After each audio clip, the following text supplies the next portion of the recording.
All right. What's up, everybody? How you doing out there? Welcome back to the show. This is last week's fight. My name is Thinker St. James, and tonight we are going over each and every fight from UFC Fight Night, Ulberg versus Reyes, taking a look at UFC 320 and also going over every single fight from Dana White's Contender Series Week 7. And to do all of that with me, as always, the Ohio player, my good friend and co-host, a man who brings the thunder from down under, according to the ladies, Mr. Chase Parton. How are you, sir? Dude, I'm awesome. It's a really good motherfucking day. Monday night, of course. Everybody, we had fights on Saturday. The following, or the Tuesday back, we had fights, and we're going to talk about those, which were really good. So I am just excited to be here. But before we get into anything else, because the chat is really jumping about it right now, we are going to talk about what happened.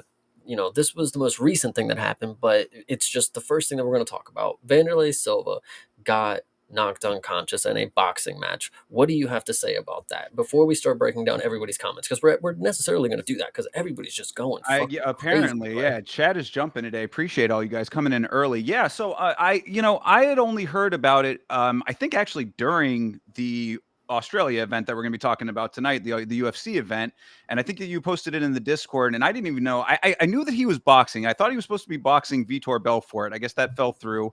Belfort pulled out, so he was boxing like a what I thought was an influencer. But then I come to find out that this boxer that he was fighting was, I guess, a credentialed boxer. So maybe the wires got a little crossed on that part of it. But either way, fight goes on, and it was apparently not a great deal to begin with because he was like 40 pounds heavier than his opponent, and then he started trying to do like MMA related stuff in the fight, or he was trying to headbutt or something like that. Like, he was apparently acting pretty goofy during the fight itself, and the fight ended up getting called off early. And then after the fight is when the actual incident with him getting knocked out took place. Let me break down my point of view, and then I also want to talk about the things that I think were, crucial to the context here. So, I was in the voice chat watching the UFC card, just like a lot of people. Maybe not the voice chat, but if you necessarily think you should be, obviously, Discord links are available. Anyway, so Nav was watching with me, and he says, "Chase, can you go see if you can find a video? They're saying Vanderlei Silva got knocked unconscious," and I'm like, well, this should be interesting. So, I typed in Vanderlei Silva, and the headline is that he was knocked unconscious in an after match skirmish. Okay. So, anyway, that was brutal. The actual video itself we'll definitely talk about, but it was unfortunately horrible. And so you get more into it and you keep watching, and then you do see that Vanderlei was definitely headbutting this dude. Like, I was like watching and I was like, oh, maybe well deserved. I mean, like, yo, this is kind of crazy for him to be headbutting him like this. I not well deserved. I didn't obviously mean to insinuate that, but like, yo, he was obviously dirtying it up to begin with. And then when you get, the security guards into it and the fact that they're fucking throwing punches, like, security is supposed to be just like those shove away kind of deals, like hold people back. Like, there should never be punches thrown like that. Anyway, also, crucial to note that Vanderlei Silva, yes, Big Boar's MMA, the CTE thing that they have been talking about with Vanderlei, that, it is known that he's going through a lot of different things, and another thing, I think Hydra actually mentioned the headbutts. That's actually what I wanted, the three headbutts and a knee. I didn't see the knee part, but Hydra, shout out you because you did bring up the headbutts first. And there's just so much wrong. I don't know. There's just a lot to take in. I think I just wanted to get all the thoughts out on it. I mean, the video itself, like I said, is horrible. You get a lot of different angles. You get one of him getting knocked out, and then you get another of him, which is now a GIF on Twitter, which is absolutely horrible, by the way. I know you don't actually know that, but this is a GIF on Twitter that people have been sharing around of him getting drugged back to the corner, like, his lifeless body, of course. And Yikes. it's just, horrible community work. That these are the people that are coming in, and they're not necessarily the fans of the sport, but they understand that they can capitalize on the moments from it. There's a lot of shock and awe. So, like, things like that, like, it just sucks to see, unfortunately. And I don't know, the video is just horrible. Yeah, I mean, it sounds like, to me at least, based on all of what you're saying and the little I knew about the situation to go into this, is that it was just a lot of bad actors on both sides. Like, obviously, he should not have gotten knocked out, especially after the fight had concluded. I mean, that's an assault charge, basically. Mhm. I mean, there might be some charges coming from that, perhaps. I mean, I think this took place in Brazil, so I don't know what the legalities are there. But either way, I mean, it sounds like there was blame to go around in varying degrees on all sides. Now, as I said, the assault is going to be unwarranted regardless. But if he's going into a fight and he's that much overweight. I mean, he's coming in doing illegal moves during the fight to the point where apparently the fight got called off. Early. I think it was round 3 or 4 or something like that. I think round 4. So if he's fouling his opponent to the point of the fight getting called, and then this happens afterwards, it just sounds like there was like a lot of a negativity on both sides of the equation, and perhaps this was just a cursed event that ended really poorly. Yeah, I really, gosh, Boars and Hydra, they are really saying everything that needs to be said. I mean, there's just wrong at every stage. These fighters that are older and taking these fights that have, have been in a lot of fights where they take literal brain damage. Like, they should just be able to call it a quits. There should be things set up for them not to have to come back and fight. Like, what were the circumstances that had Silva questioning if he could return if he wanted to? Like, that's unfortunate. When you see people like Chuck Liddell and you see the state, or Matt Hughes, I think is another one. Sure. It's like, no way do you think that Forrest Griffin, why would they need to think that they could get back in the cage? Stefan Struve is another good example. I don't know if you guys have seen recent pictures of him. He's even said like his body just doesn't work properly anymore because of fighting. And at that height. Anyway, it just sucks to see. It just sucks to see that they have to get put in the situation that this is the opportunity for them. They should be on to bigger ventures. I'm not saying it's like evolve or like grow up type of thing, but like at a certain point, I do think turning into the business mogul should be like the turning point. It's, you got to put the fighting down and figure out how to get it on the books. I don't know. That's just my opinion. No, I think that you were right. I do think it's evolve at that point, because I mean, there is only physically so much that your body can withstand as you get older, and really, I mean, the mental aspect of it, bringing up the CTE. I mean, he had already had those kind of rumors circulating that he was already experiencing that. So to put himself back into a combat situation with potential CTE damage already, I mean, you're asking. I mean, like, so this reminds me a little bit of a movie called Any Given Sunday. I don't know if you ever heard of this movie, Oliver Stone film from the early 2000s, but really, Is this a fighting movie, or is no, it? Okay. it's actually about football. Oh, But really good. It's actually really a great movie about sports in general, and about like the business and back end of sports. Very well made. Highly recommend this film. But there's a scene in it where there's a character who's a football player who he's got to make a certain amount of tackles in order to get like his bonus. $1 million bonus is on the line, but he's also experiencing like CTE like symptoms. And and they're basically saying like, one good hit can change your, you could be paralyzed for life if you get hit a certain way.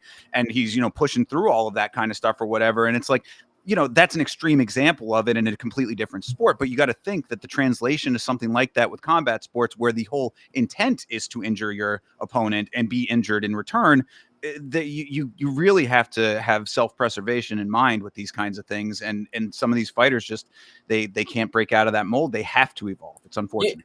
it's crazy, and I'm gonna credit someone, but I think the context is obviously gonna throw you off. So let me explain. Mhm. Conor McGregor did a great job transitioning into the business mogul side of his adult life. Instead of being a fighter, physicality is one portion that you're able to utilize, and then you have to move on from that, and you have to be able to utilize other things to your advantage. Conor was able to transition well, but obviously after he went through the traumatic fucking injuries type of thing. It's not after, he was doing it before, but that just happened in the midst of it. So it is kind of an exception outlier situation. But there's just no reason that I should see in the chat that Frankie Edgar's got to fight in BKFC after all those KOs he's received. Like, it just genuinely should not happen.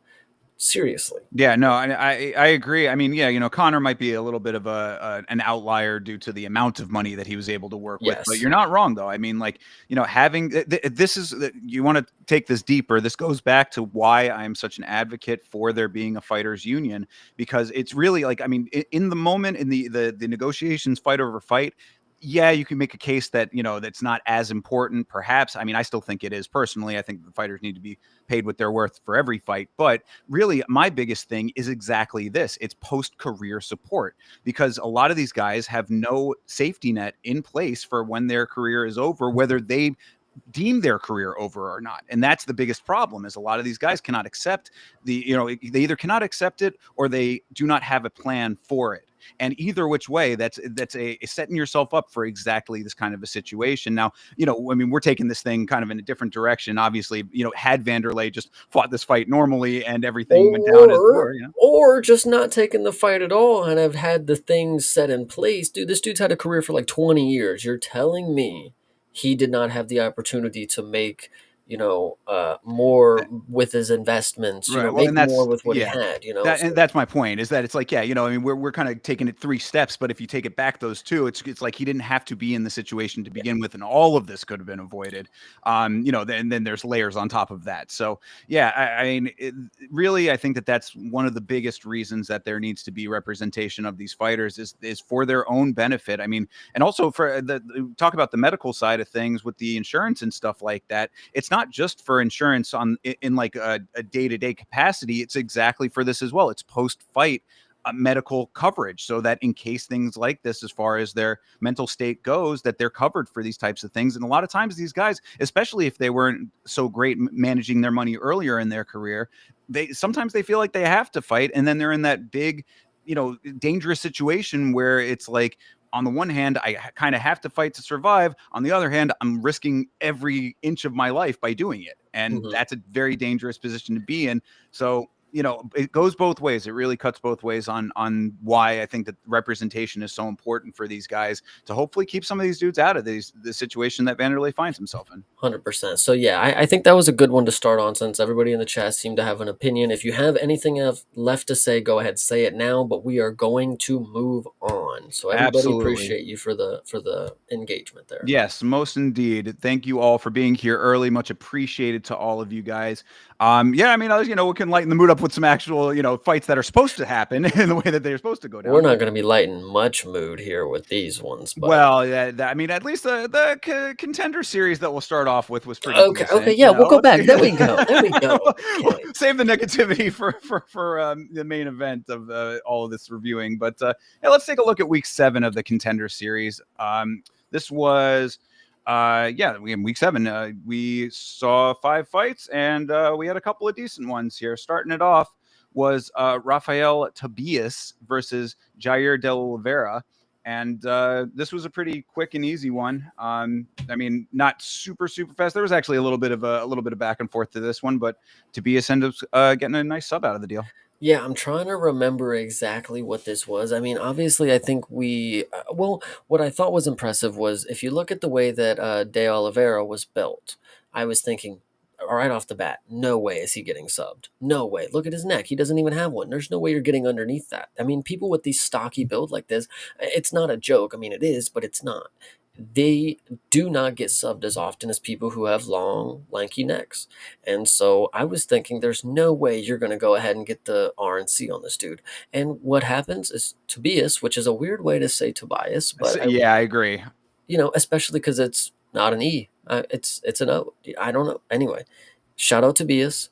He got the sub, and I did not think he was going to specifically get that one. So he's kind of proven me wrong, So Yeah, well, I mean, De Oliveira definitely is like he's in that Torres Finney kind of camp, where he's a little bit of a shorter, stockier guy for a bigger weight class. Tobias was like massive though. Like this dude was pretty good size for light heavyweight. Now that I'm thinking about it, he kind of reminds me of, if you think about Julius Walker, about, he's a little goofier and he looked not as great in his last performance, but I think Tobias is a little similar to Julius Walker. I think we could see a little bit of similarities out of him. Yeah, definitely in build for sure. But I mean, you look at the two of them side by side, and the differences were very glaring.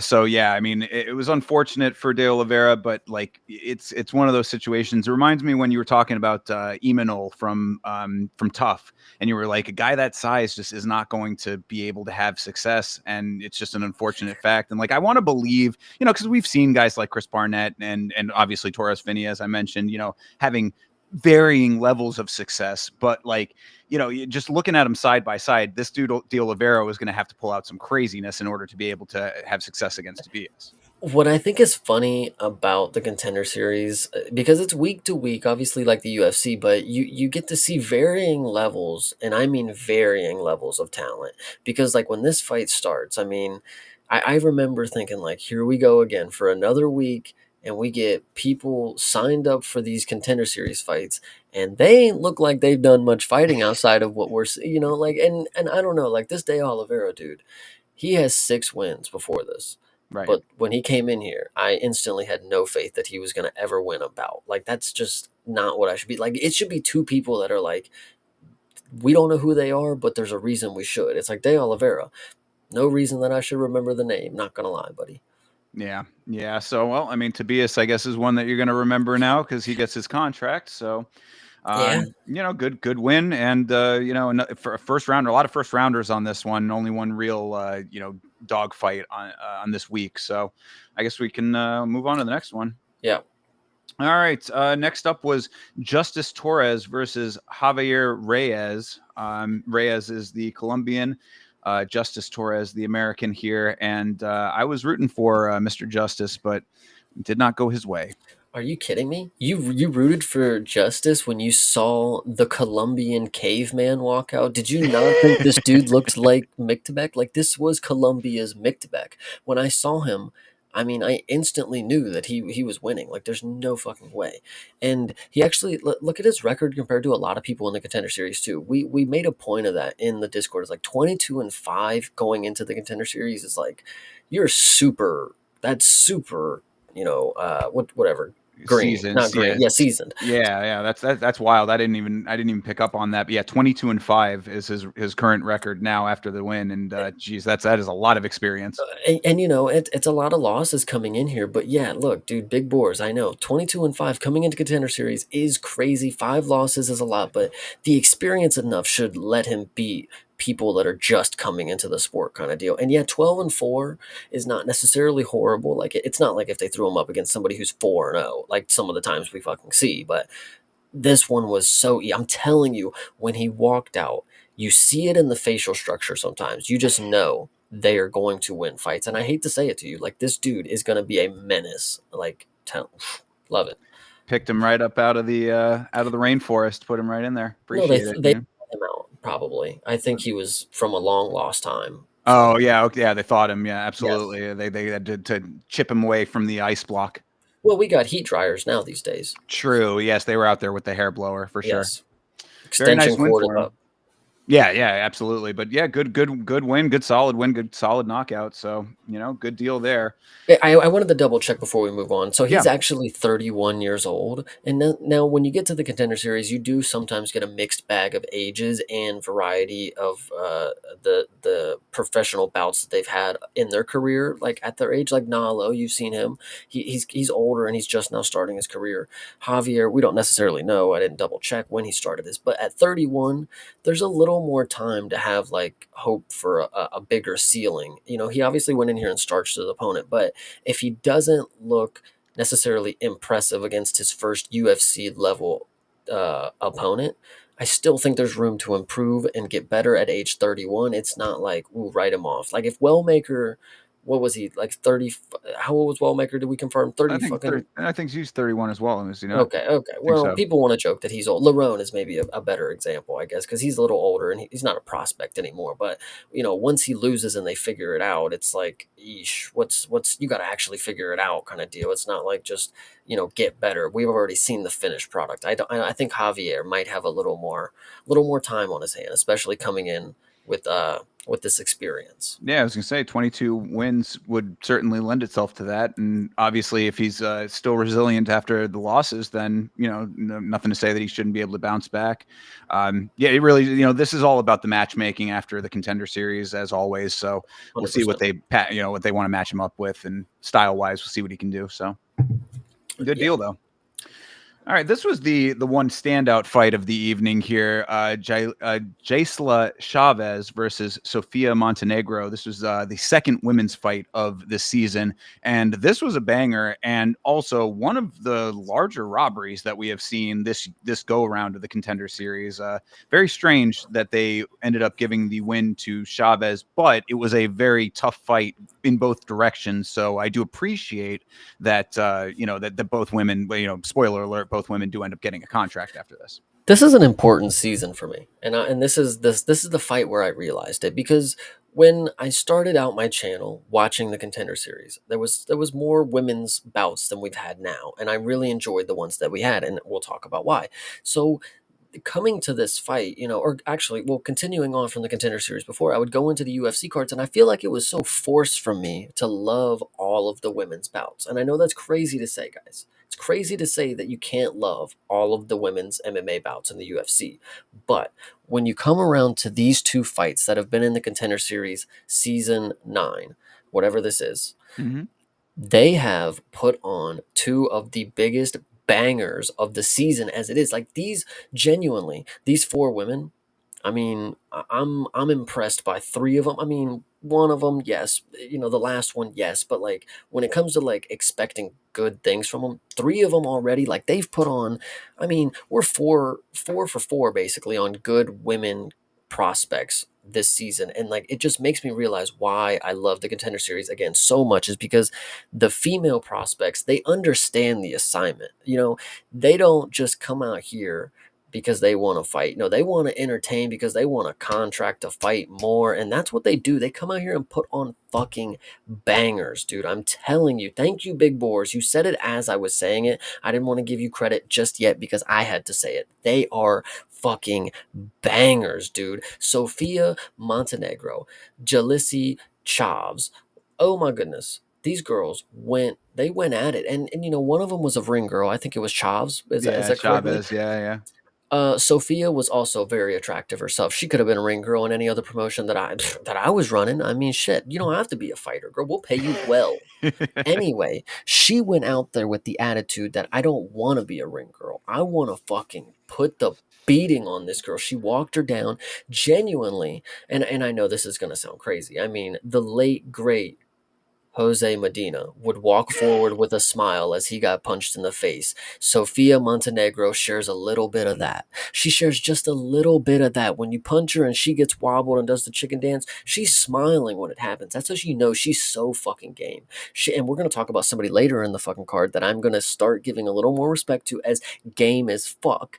This bit, dude, Sophia, not this bitch, sorry. Respect to Miss Sofia Montenegro. You won this fucking fight, girl. You really whooped her fucking ass too. Like, I'm just I I love it. I love Sofia Montenegro. Chavs is actually pretty good too, but she falls on the side of like she gets a contract because she'll actually put up a fight after getting her ass whooped. Like, it's just a rare breed of woman. I hate to say it, especially at the highest level of the sport, that you just don't give up, especially when there's blood. We've had two pretty good bloody matchups, Yeah, and yeah. they are fucking loving it, dude. That was yeah, that was exactly what I was going to say is that it was the fact that that they were both so game through all of the adversity that both of them was throwing at each other. I mean, this was a really two-way fight at a lot of points. I mean, Sophia did the better work in the end. I mean, Yeah, like that's why the given the nod to Chavez was just a strange judge's call, but really they were both putting that work in, and it was a bloody affair, and with both of them just not backing down, both of them continuing to push forward and do their thing. It was like, okay, this is exactly what you want to see out of people coming into the organization, especially women. So yeah, I mean, I wanted to clarify that, going back to one of your earlier points about not there's women's fights that are not that entertaining. That is absolutely the truth. I mean, like, I feel like this is a weird misconception that a lot of people want to have, is that when you say, oh, I don't dislike women's MMA, that it's automatically like you like all women's MMA fights. It's like, no, you judge the women's fights the same as the men's fights. You want to see good fights no matter what the gender is. And these women here are actually putting in good work, so it's like when they come into the organization, this is who you want to see fight. So you get good fights out of fighters like this. That's what you want to see rising through the ranks and giving you the entertainment in these women's divisions. So yeah, I mean, this is an exact example of why you should not count out women's MMA. Listen, and I know I said it before, is like the women just get the assignment. Like they understand what is to be, asked of them. They want to put on a show. And listen, I know you hate my pro wrestling comparisons, but Triple H said it himself. The women, they pick it up quicker. The entertainment aspect of, the squared circle. I don't know. It's the same thing. I think they understand that they're to put on a performance here. Like it's not, I mean, the blood, it is a spectacle and it's cosmetic, and they did their job wearing it well, but they knew that they're here to entertain, and that's what's to get them to the ticket. They both got it because they're entertaining. It's not because they wanted to be, the best fighters on that night. I mean, they did, obviously, but they didn't just go out there and just do what any other great fighter does and beat their opponent. No, they performed. They put on entertainment at its finest, and that's what this sport's all about. This is a fight. These are two women that you could put on the first fight of any pay-per-view or fight night that's out of the country, outside of the Apex. You see it all the time. You got that Pennington and Pinero matchup, anything like that, where it's just two women who are just going to go at each other. You got the listen, cat fight is not what you want to say, but genuinely, I mean, I wouldn't mind calling it a little bit. I mean, these women will go and give you a straight up cat fight. If you call it a dog fight for the guys, straight up cat fight. I love it. I love it, guys. Yeah, same. Yeah, absolutely. And Marab, take notes, literally, and Ankalaev before this weekend starts. there you go. Yeah, no, I mean, and so this is now two times in a row that both women in their fights, we've had two fights with women in this season of the Contender Series, and both times of all four women getting contracts. Dude, it's not even just they're getting contracts. What I think is also cool about this setup, and because we have to see these people eventually, and they're in their sectioned, events. So like you can only judge the Contender Series people that you have right now, against each other in the season. I want to see. We have four women that put on bangers, and they all never quit. I want to see. Just swap the opponents. Oops, sorry. Just swap the opponents. Give us what we want on a fucking. Put it on the same card in 3 months. Match up Sophia with fucking I don't remember her name, but then Chelsea, no, Chanel, and then you match up the other one with the other one. I don't care what the names are. You guys know what I mean, but I need to see this fight. I need to see both of them on the same night because genuinely they understand the assignment. Yeah, and really, I mean, in a broader sense, women like this coming into the sport is Or what's why I going. love it. Yeah, well, definitely that, and also that it's what's going to stop the negative connotation with women's fights in general. Like all of the, because I see Hydra here, and this was definitely a funny joke, but this is like legitimately what some people think. He says, women's fights are, when am I supposed to get my food and go to the bathroom if if women's fights start getting good or whatever, and it's like that's what a lot of people do say though. They do, and there are legitimately people who think like that, and so it's like these are the type of fighters that are going to change that perception. It's like if you see Gisela Chavez or Sofia Montenegro on the card, it's like, oh shit, I got to actually sit down and pay attention to this because somebody actually might be going out. And we didn't actually specifically talk about it yet, and I know we've been talking about them for a little bit, but it's warranted. They need a discussion talked about these women public. And Sophia, coming from Argentina, I was even confident in her before the fight. Sadly, she got robbed, but in my opinion, she won this fight, so it doesn't even matter. Argentina, other than Prato, other than that fucking guy, don't get Yeah. me started. Argentina's got it together. They have got some really good people, and it's not just one specific style. It's not like the mountain guys where like, oh, they all just wrestle and they do this and that, whatever. Argentina has varying skill levels that we've seen be successful so far. She's another layer to it. I think she's gonna be good. 6-2 is nuts, but it's not. When you look at somebody like Carly Judice, the one loss isn't warranted, or whatever it is, and her record or two losses, whatever it is. But like something like this is the real ballers are gonna know when she comes up against somebody like fucking when Laura Murphy steps out of retirement. Give me Sofia Montenegro. I mean, I bring up my girl Sam Hughes all the time as, a woman who defies her record. And I mean, 6-2 is not that bad in general, I would say. I don't think it's that crazy work, but like still, yeah, I mean, a couple losses coming into the organization, you do notice it, I guess. But I mean, that's what I'm saying. Like with women like this, it's like you go out there and put on the banger performance and the record goes out the window. And I couldn't agree more about Argentina as well. They're definitely next up. Continue pumping out Argentinian fighters, and we will continue seeing bangers. I don't know if you're into a little side conversation here, but I wanted to bring it up because it was something we discussed in the Discord. We were talking about places that the UFC needs to go, and I really said Argentina really needs a UFC card. I I would genuinely agree. believe it. I mean, So I don't know if they have necessarily enough fighters to fully fill out like the way that they did with Australia, where we're going to be talking about tonight. But I would say that it doesn't even necessarily need to be that. Put the fighters that you do have on there. You've got surrounding countries, just like you do for the UK card, like come absolutely, on. yeah, absolutely. Esteban Ribovics in a main event that's so long overdue anyway. I mean, like you get that guy out there doing Well, he his main thing. evented the Apex, I think, but Did he? or co-main. It was against Hack Paraz. Maybe I'm wrong. It might have been co-main, but yeah, I don't think he's been in like a full-on main event. I don't think, but You either might be way, right. I mean, look, and if he has whatever, get it, have him do a main event in his home country. You throw your booty shaking Eileen Perez on there, and this little Montenegro, and that's a pretty good card in and of itself, just by that.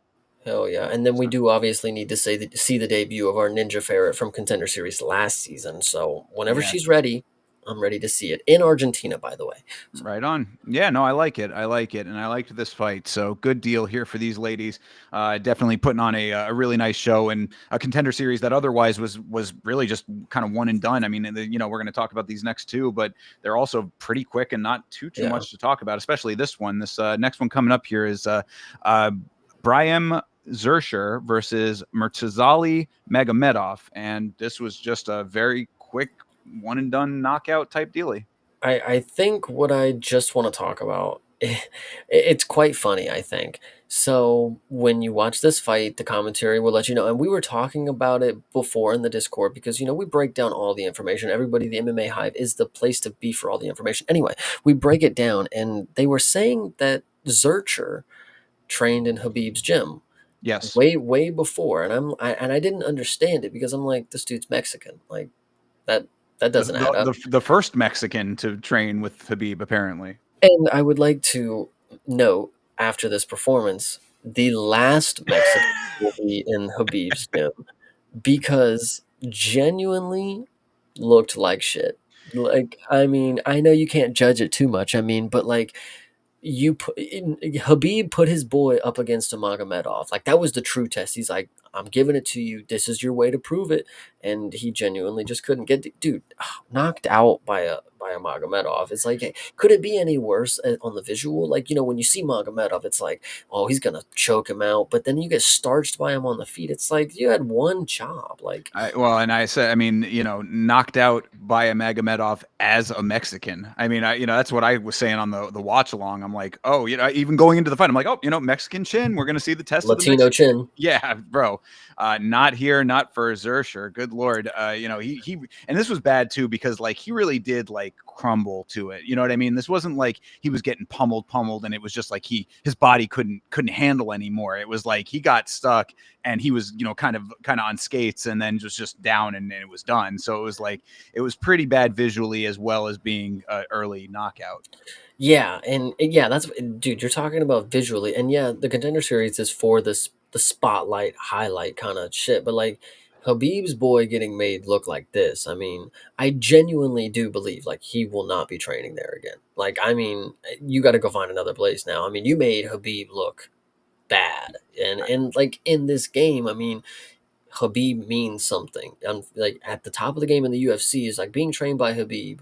In a way, people do take account to that. Whether they joke about it or say it ironically, like he's Habib's buddy. Like of course he's going to be good. Like they do bring it up. Like it is something that in the back of your mind you do take into account. You would think a dude training with Habib that has Latino chin, Mexican boxing, in Habib's wrestling. Oh my goodness, this dude's got to be a menace, but no, wasn't at all. Nope. No, no, not him, unfortunately. So yeah, one quick and easy one for Magomedov over here, and yeah, another fighter from Kyrgyzstan, which is somewhat underrepresented, even though obviously Valentina is the big name from Kyrgyzstan, but not a ton of Kyrgyzstani fighters if you really think about it. I mean, maybe I'd say less than five, I would think.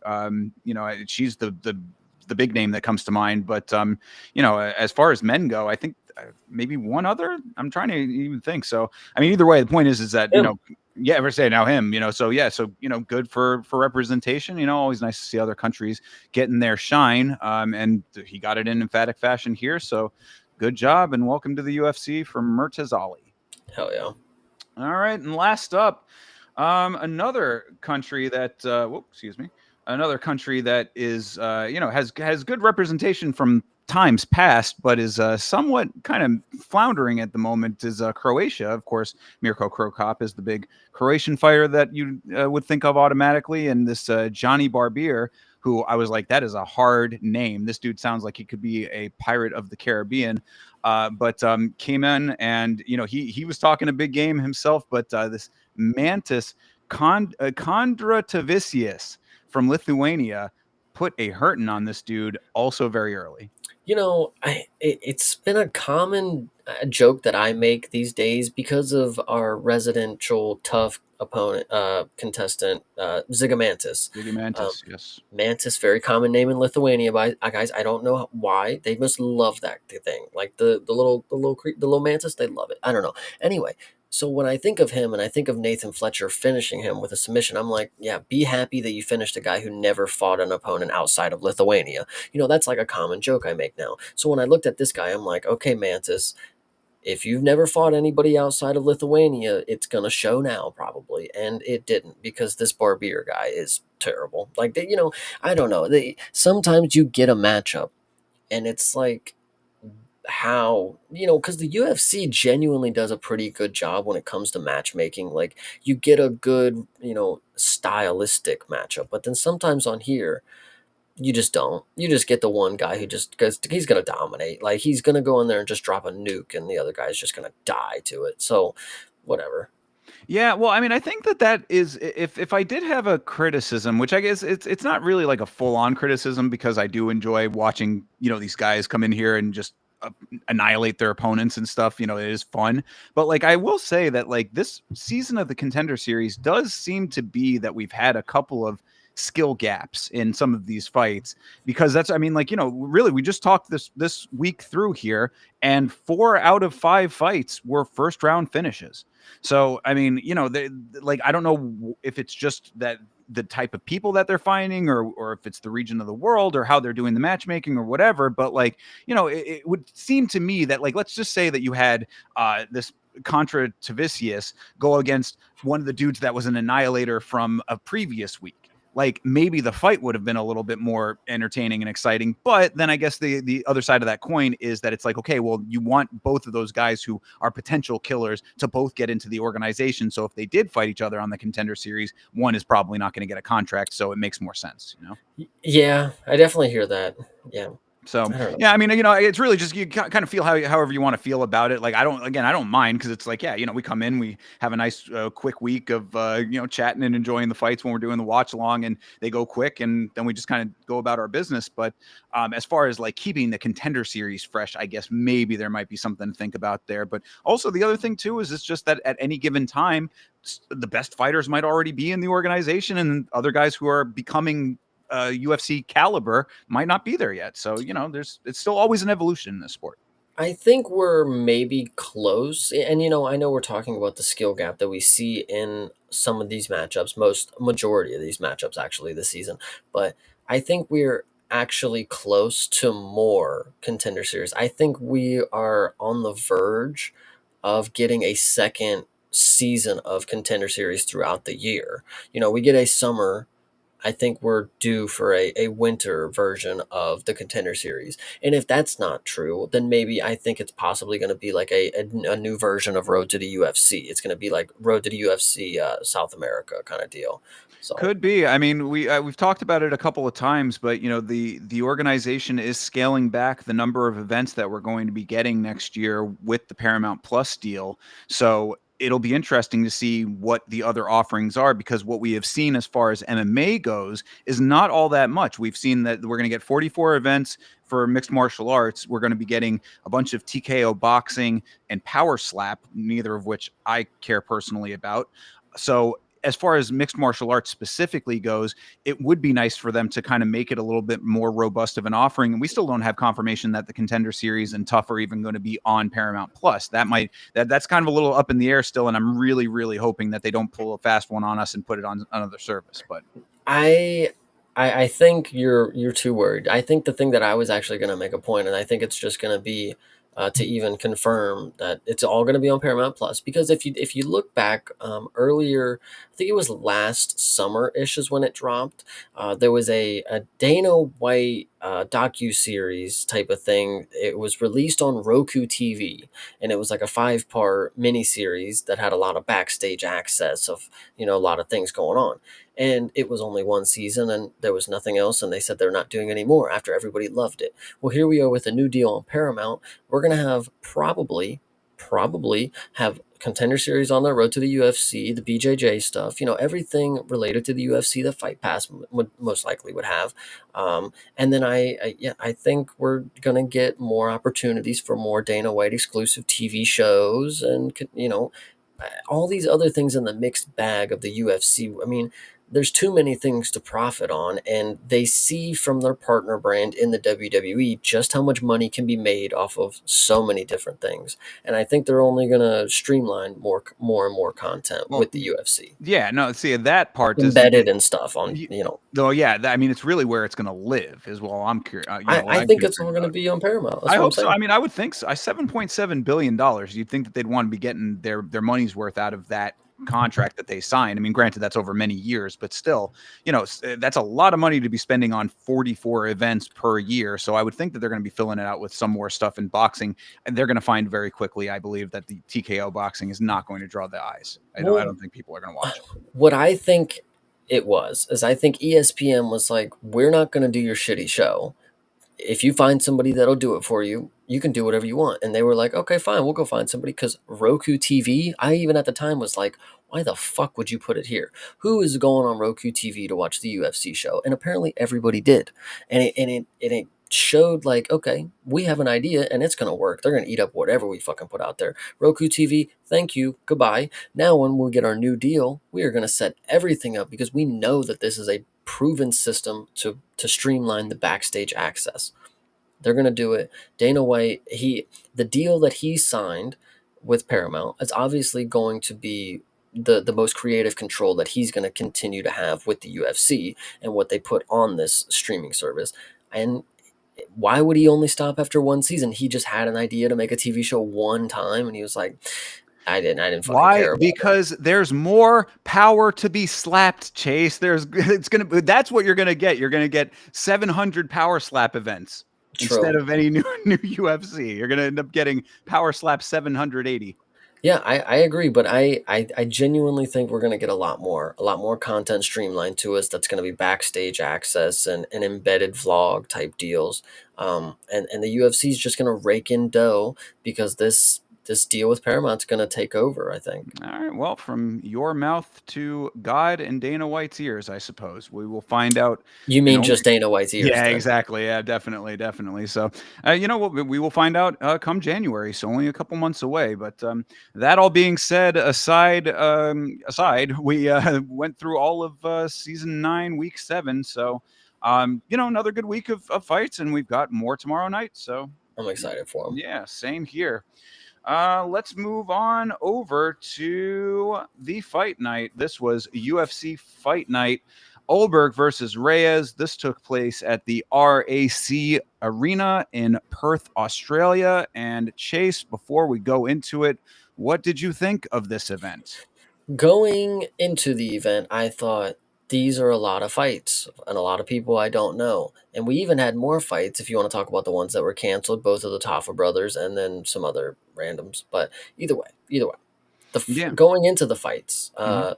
didn't think this was going to be the greatest. So we'll leave it at that for now. Yeah, I mean, we talked about it last week when we did our predictions and stuff, and we had said that on paper this was not the greatest. And yeah, I guess we can just leave it there because I'm sure that our reviews will be giving away the rest of our feelings about it. But as you did mention, a couple of fights dropped off, including both of the Taffa brothers. It started off, I think, as 16 fights. It was going to be one of the larger fight cards in UFC history. Actually, I think it was tied for the largest, and went down to 12. So 4 fights did end up dropping off. And after watching through all of these, I think that was more than okay. Two noticeable things. We had, what did you say, 3 fights drop off, 4 fights? 4 fights, yeah. The time did not change. We still started at 7 and ended at around midnight, which is weird because normally when we lose fights, you would think that they would adjust for the time slots, but Mhm. no adjustments needed for this one. Yeah, it's almost like they pad it out because of advertising. It's almost like they just fucking knew it. Anyway, yeah. Anyway, to note, this arena had nobody in it apparently. The crowd was, and you know what's crazy is because that Shaw dude, right? Is that his David Shaw or something like that? The Oh, TKO. the rules and regulations guy. So I don't think that's what. Maybe we're not talking about the right guy then. He's like the TKO ambassador. He's talking now instead of Dana because Dana's not traveling. He Uh, always talks after. But yeah, anyway, I think that's like he's the regulatory guy at there. That's what I thought he was anyway. Anyway, so he goes on there and he's talking about, yeah, we're definitely planning more Australia cards because this is the market. Like this was after the card, and I'm like thinking like, yo, I just watched the whole UFC card and I didn't have one shot where I saw thousands of people like in the stands. So Yeah, no, I'm glad you brought that up though, because that was a meme that was going around for a while. Not a meme, but just a graphic that was going around that apparently ticket sales were not great to this.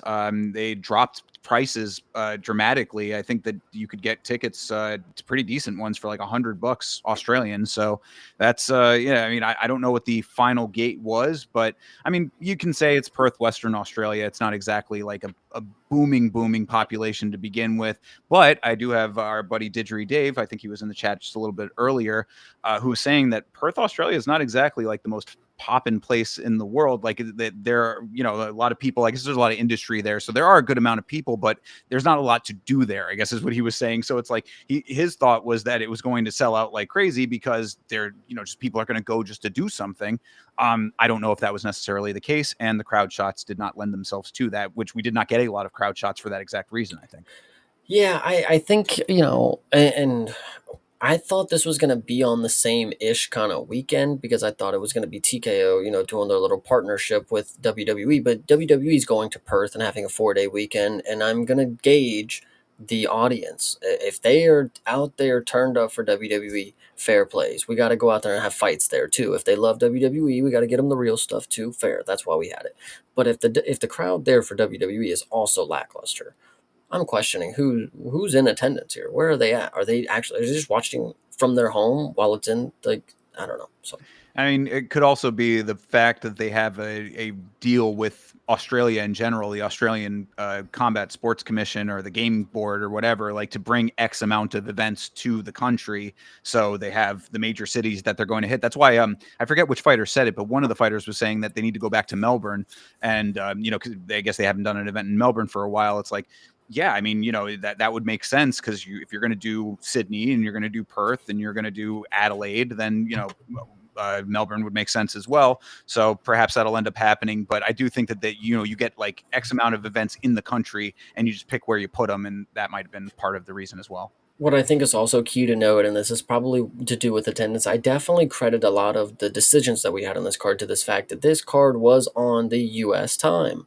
So this was in the morning for the native fans of this sport, which was unfortunate for them, I I think. think that they normally get that though. I think we But will why is generally that have that. normally the thing? Like, You get up early, you go, and then you can have the rest of the day to hang out afterwards. They get off at 5 o'clock or whatever, and have the whole evening to party. I guess it's a different vibe. I mean, you're right, but I just, I've heard it.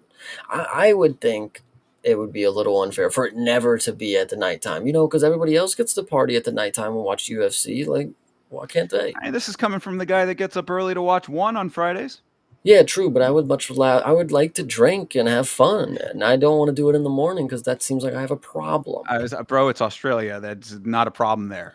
Okay, fairs, I don't fairs. know. I'm kidding. Whatever. But yeah, no. I mean, you do make a point. I mean, yeah, every once in a while it would make sense for the Americans to have to deal with that, and they do it for China. I Yeah, mean, and we're getting up at 3 o'clock in the morning for Macau. So, and that's a fun thing to do. oh, So I I love it mean, personally. Yeah. maybe I'm just I don't know. Yeah, maybe that's something that the Australians need to rally behind, and also maybe if they had fighters that were warranting of that, then that might be part of the case too. But we'll Yeah. talk it through, and you can draw your own conclusions thereafter.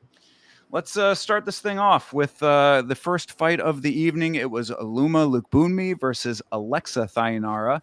I guess she's got an I in her last name there. It would be Alexia, but I guess it's Mhm. pronounced Alexa. So Alexa Thayanara versus Aluma Lukbunmi. What'd you think of this one?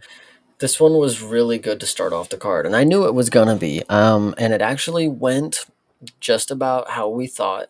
To be fair, Loma might be listed wrong. I mean, 5'1". I mean, Thayanara was the same height as her. Is she also 5'1"? Like, I mean, they were the same size, and I was expecting a big size difference from Thayanara, and I thought she was going to have an easier time throwing her around in the grappling. Now, she did have an easy time, but Loma was actually doing a pretty decent job of defending it. She just didn't have when it comes to defending takedowns and grappling against the cage, there's two steps to it. Yes, you have to defend the getting dropped on your butt, but you also have to establish that you're doing something or you're just doing nothing while they work and then they scoop you to your butt. Yeah, you get back to your feet, but then you lost a position there. They get a point to the judge and they're also peppering in shots and she's only defending. She's like I said, she's evolving well for what she started as and Loma's got a really I still think there's a lot of potential there because this is a hard matchup for her. And a lot of people, when I think Loma was the favorite in this one. If I was, yeah, oh no, she was a dog. I'm sorry. Yeah. But people were saying Loma beat Bruno Brazil. Bruno Brazil beat Thayanaro. So that was the MMA math that was coming across that Loma was going to beat Thayanaro. But if you watch this podcast, you would know I was 100% confident for Thayanaro to get this one done. She didn't get the finish but Loma looked just as impressive as I figured she would, So I'm actually pretty proud of her. So I had the same feelings as you about Loma coming into this fight. I think that my issue was that she didn't capitalize on the stand up enough when she wasn't being clinched up. I mean, she in a fight like this. And I'm constantly saying, oh, come out the gate hard, like you gotta be from the beginning of the fight, in deadly intent, and especially in a fight like this, because for 3 rounds she's getting tied up consistently, and then anytime that they would break, she's just not quick enough to capitalize on the distance. That's all she had, was to be able to put distance between her and Thayanara.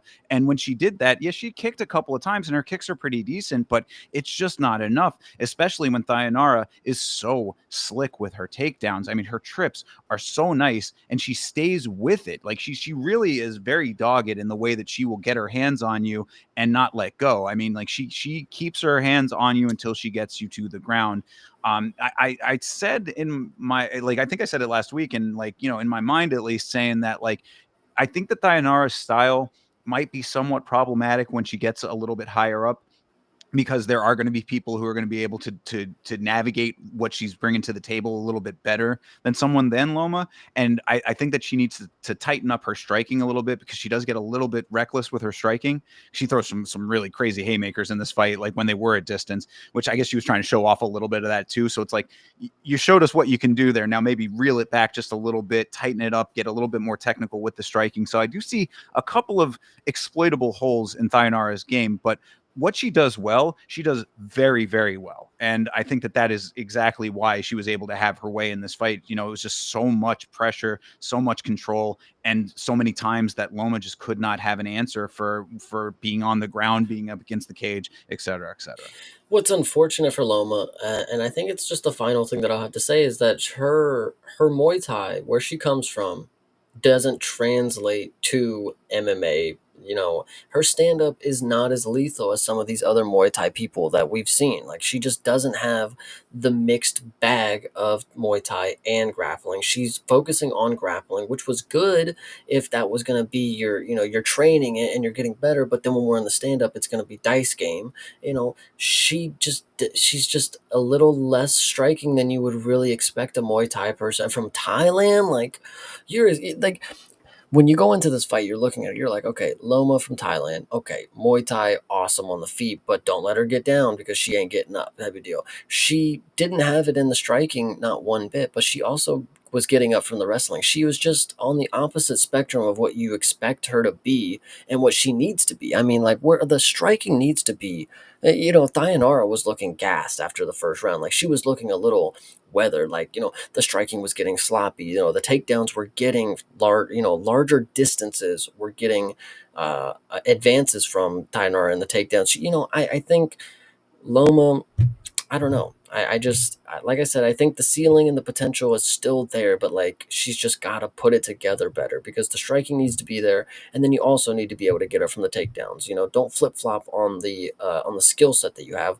Rely on the Muay Thai, and then continue to work on the wrestling, but only use that when you got to. The slickness of the Muay Thai has to come back. I'm telling you. Yeah, and for a Muay Thai fighter, she needs to teep, for Mm. fuck's sake. I mean, that was like one of the things that I was seeing early was I'm like, you are not creating any distance for yourself. That was a big problem. It's not always about having to get away and then break for distance. It's about keeping distance to start. And that was what I thought was severely lacking, because if she had been teeping, at least just to put him out there, just to push kick her a little bit away, just to give her a little bit of space to work with, a little bit of space to think, then there might have been some differences here. But it's just, like you're saying, I think that the Muay Thai is like, it's effective if it's mixed in with a better bag of tricks that she just does not currently possess. And the inherent base of the Muay Thai wasn't as effective, like, in and of itself. So, like, there's just a couple of things that she could do that might give her a little bit of an edge. But I think that it's a bigger evolution that needs to happen, especially when there are so many fighters. I mean, Alexia is a better version of it, but I mean, you see the female Brazilian grappler. Like, that's an archetype of this sport. Hmm. So it's like, you don't think that Loma's going to run into 7 more of those before the end of her career. It's like, she's got to be prepared for this. Yeah, 100%. So, yeah, I did want to just real quickly mention one thing from Thayanara that I thought was very impressive, and then we can move on. It was the takedown in the 3rd round. She had Loma clinched on the cage and was grabbing Loma on her side with like one leg between Loma's 2 legs. And then she jumps off of her free leg, puts that onto the cage, pushes off of the cage, and uses her body weight to take Loma down and turn her to the side in order to get control on top. And I was like, that is an extremely creative move and very impressive to be able to pull off. But that's a good example of what I was talking about things that like might be a little bit dangerous as she works her way up the ladder. So I said that Thayanara is strong. She definitely is definitely strong base, strong legs. She's strong. She's creative. She's slightly reckless. And so I think that a little bit of tightening up would help her in the big picture. But as of right now, I'm like, what's not to like? Maybe aside from the dancing to the cage. I think a lot of people don't like that. No, I love that. What I love most is that she's on an 11 fight win streak. So, I can't not like that, I suppose. So oh yeah, yeah, good deal. All right, let's move on here. The newcomers, Brando Perisic versus Alicia. I think it was it's Elisha. Elijah. Yeah, Elisha No, Ellison. it's Elijah. It's just, Elijah. yeah, Is it's it just spelled Elijah. Alicia? All Yes, right, I know. Brando Perisic versus Elisha Ellison. Quite a promo package for these two leading into this fight. I don't know if you caught any of that, but It was Perisic. just Contender Series. It was Yeah, really, yeah, literally very much like that. It's true, because I think that they were supposed to fight on the Contender Series, so I think that they just literally ported over their promo packages. nice. But yeah, so Perisic, has a somewhat normal tale. He was talking about how he was living in his car for a while. He's sacrificing a lot to be in the sport, and then Ellison comes out with, "I was born before." When I was born, my dad was already serving a life sentence for murder, and I also got kicked off of the police force. Nice. I Don't know if didn't you catch noticed any any of of these that. things, but yes, it was like I was sitting there listening, and I'm like, what? Wait a second. Oh, and Yeah, I was like, yeah. oh, okay. So yeah. So Ellison with an interesting backstory. Unfortunately, I don't know if we're going to be seeing much more of him, considering that Perisic went out there and did the damn thing. Dude, he's actually pretty solid. And I'm gonna make a comparison, and it's not in a bad way. And I want you guys to go back to a time where we had a heavyweight prospect who was 6'7", and we thought he was gonna be the man, and he had a fight against, the guy who gets the most knockouts in UFC history. I think this guy is very similar to our boy Taliesin Teixeira. He is a 6 foot something beast who throws kicks. I mean, you can't ask for much more. He doesn't just throw 1-2 bombs. He actually has good combinations. He mixes in kicks and does look like he has power to knock you out. So love to see it. Well, so yeah, I mean, I guess the logical next step would be to ask, I mean, we saw Teixeira have some problems. I mean, again, he definitely got bombed by Lewis, so I guess it's not That was an exactly. early stoppage, dude. And a cage climb as well, as we talked about on the bruised review. But I mean, I guess my question at least would be that it's like, yeah, he's a heavyweight who can bomb, he throws some kicks. What's the ground game going to be like? But I will say that when Ellison tried to level change, because I gave Ellison a little bit of credit here. He got hurt early and had the wherewithal to know that it was time to, to level change. He had good instincts, I would say, realizing that he was in danger and getting towards an evasion. But to Perisic's credit, he stayed with it. I mean, he stayed composed. He was super composed in this fight. I thought Ellison looked a little bit jittery coming out, newcomer jitters perhaps, especially on a big stage, not in the apex. But yeah, Perisic just really composed, stayed aggressive, driving towards the finish, and found it on the ground. I was like, I thought that this was a very nice performance overall. No, I did too. I actually think, for as much shit as I was talking about these two, decent prospect in Brando, I think. Yeah, and I mean the other, I guess, thing that you could say is that Ellison is definitely an undersized heavyweight. He's a much shorter guy, but I mean Brando, like you said, is very huge. So it's like even if he was a little, the height difference is always going to be there, even if he was a bigger guy. But regardless of that, Ellison's still a smaller guy. So we're gonna have to see what Brando can do against somebody who's a little bit more built and a little bit taller. But overall, I mean, I think that there's probably some good things to come for him based on what I saw. It's just going to be a matter of the physicality and the gas tank. See if he can last past the first round, but he didn't have to here, so we'll find out later on down the road. 100%. Yeah, good deal, good deal. Also, he looks a little bit like my boy Gustavo, so shout out to Gustavo. Okay, Gustavo. Nice. Yeah, supporter of the Gamma channel. Always appreciate you, I homie. agree with Hydra as well. If your name is Alicia and you get knocked out, I mean, you should not be surprised. But anyway, continue on. Fair assessment as well. Well, speaking of ladies' names, I suppose, this is Michelle Montague versus Luana Carolina. This is Montague, who is the first female New Zealander in the UFC. So a little history in that. Also, Montague's nickname is The Wild One, and she walks out to The Wild One by Susie Quattro, which is a great song, and Susie Quattro rules. So I already liked her from the second that I saw her in this event. You know what's funny is that yes, she is the first female from New Zealand. You would think that by now we would have someone representative from most of the known countries. Obviously, there's a lot of smaller nations and things out there, but this fight for Michelle, being someone who was 6-0 with 6 submission victories, what to expect when you see a jiu-jitsu nerd step into the cage. Genuinely, this is not somebody who has 15 subs out of their 18 wins. No, this is somebody who only gets submissions, like Jacqueline Amarine type shit, like only gets submissions. And she was able to show that she's kind of a fucking dog. If she gets a little bloody, she don't care. She's gonna grapple the fuck out of her. And I thought it was a decent performance. I mean, normal woman kind of boring stuff going on in the striking, but like other than that, like Montague definitely looks like a pretty decent prospect as well.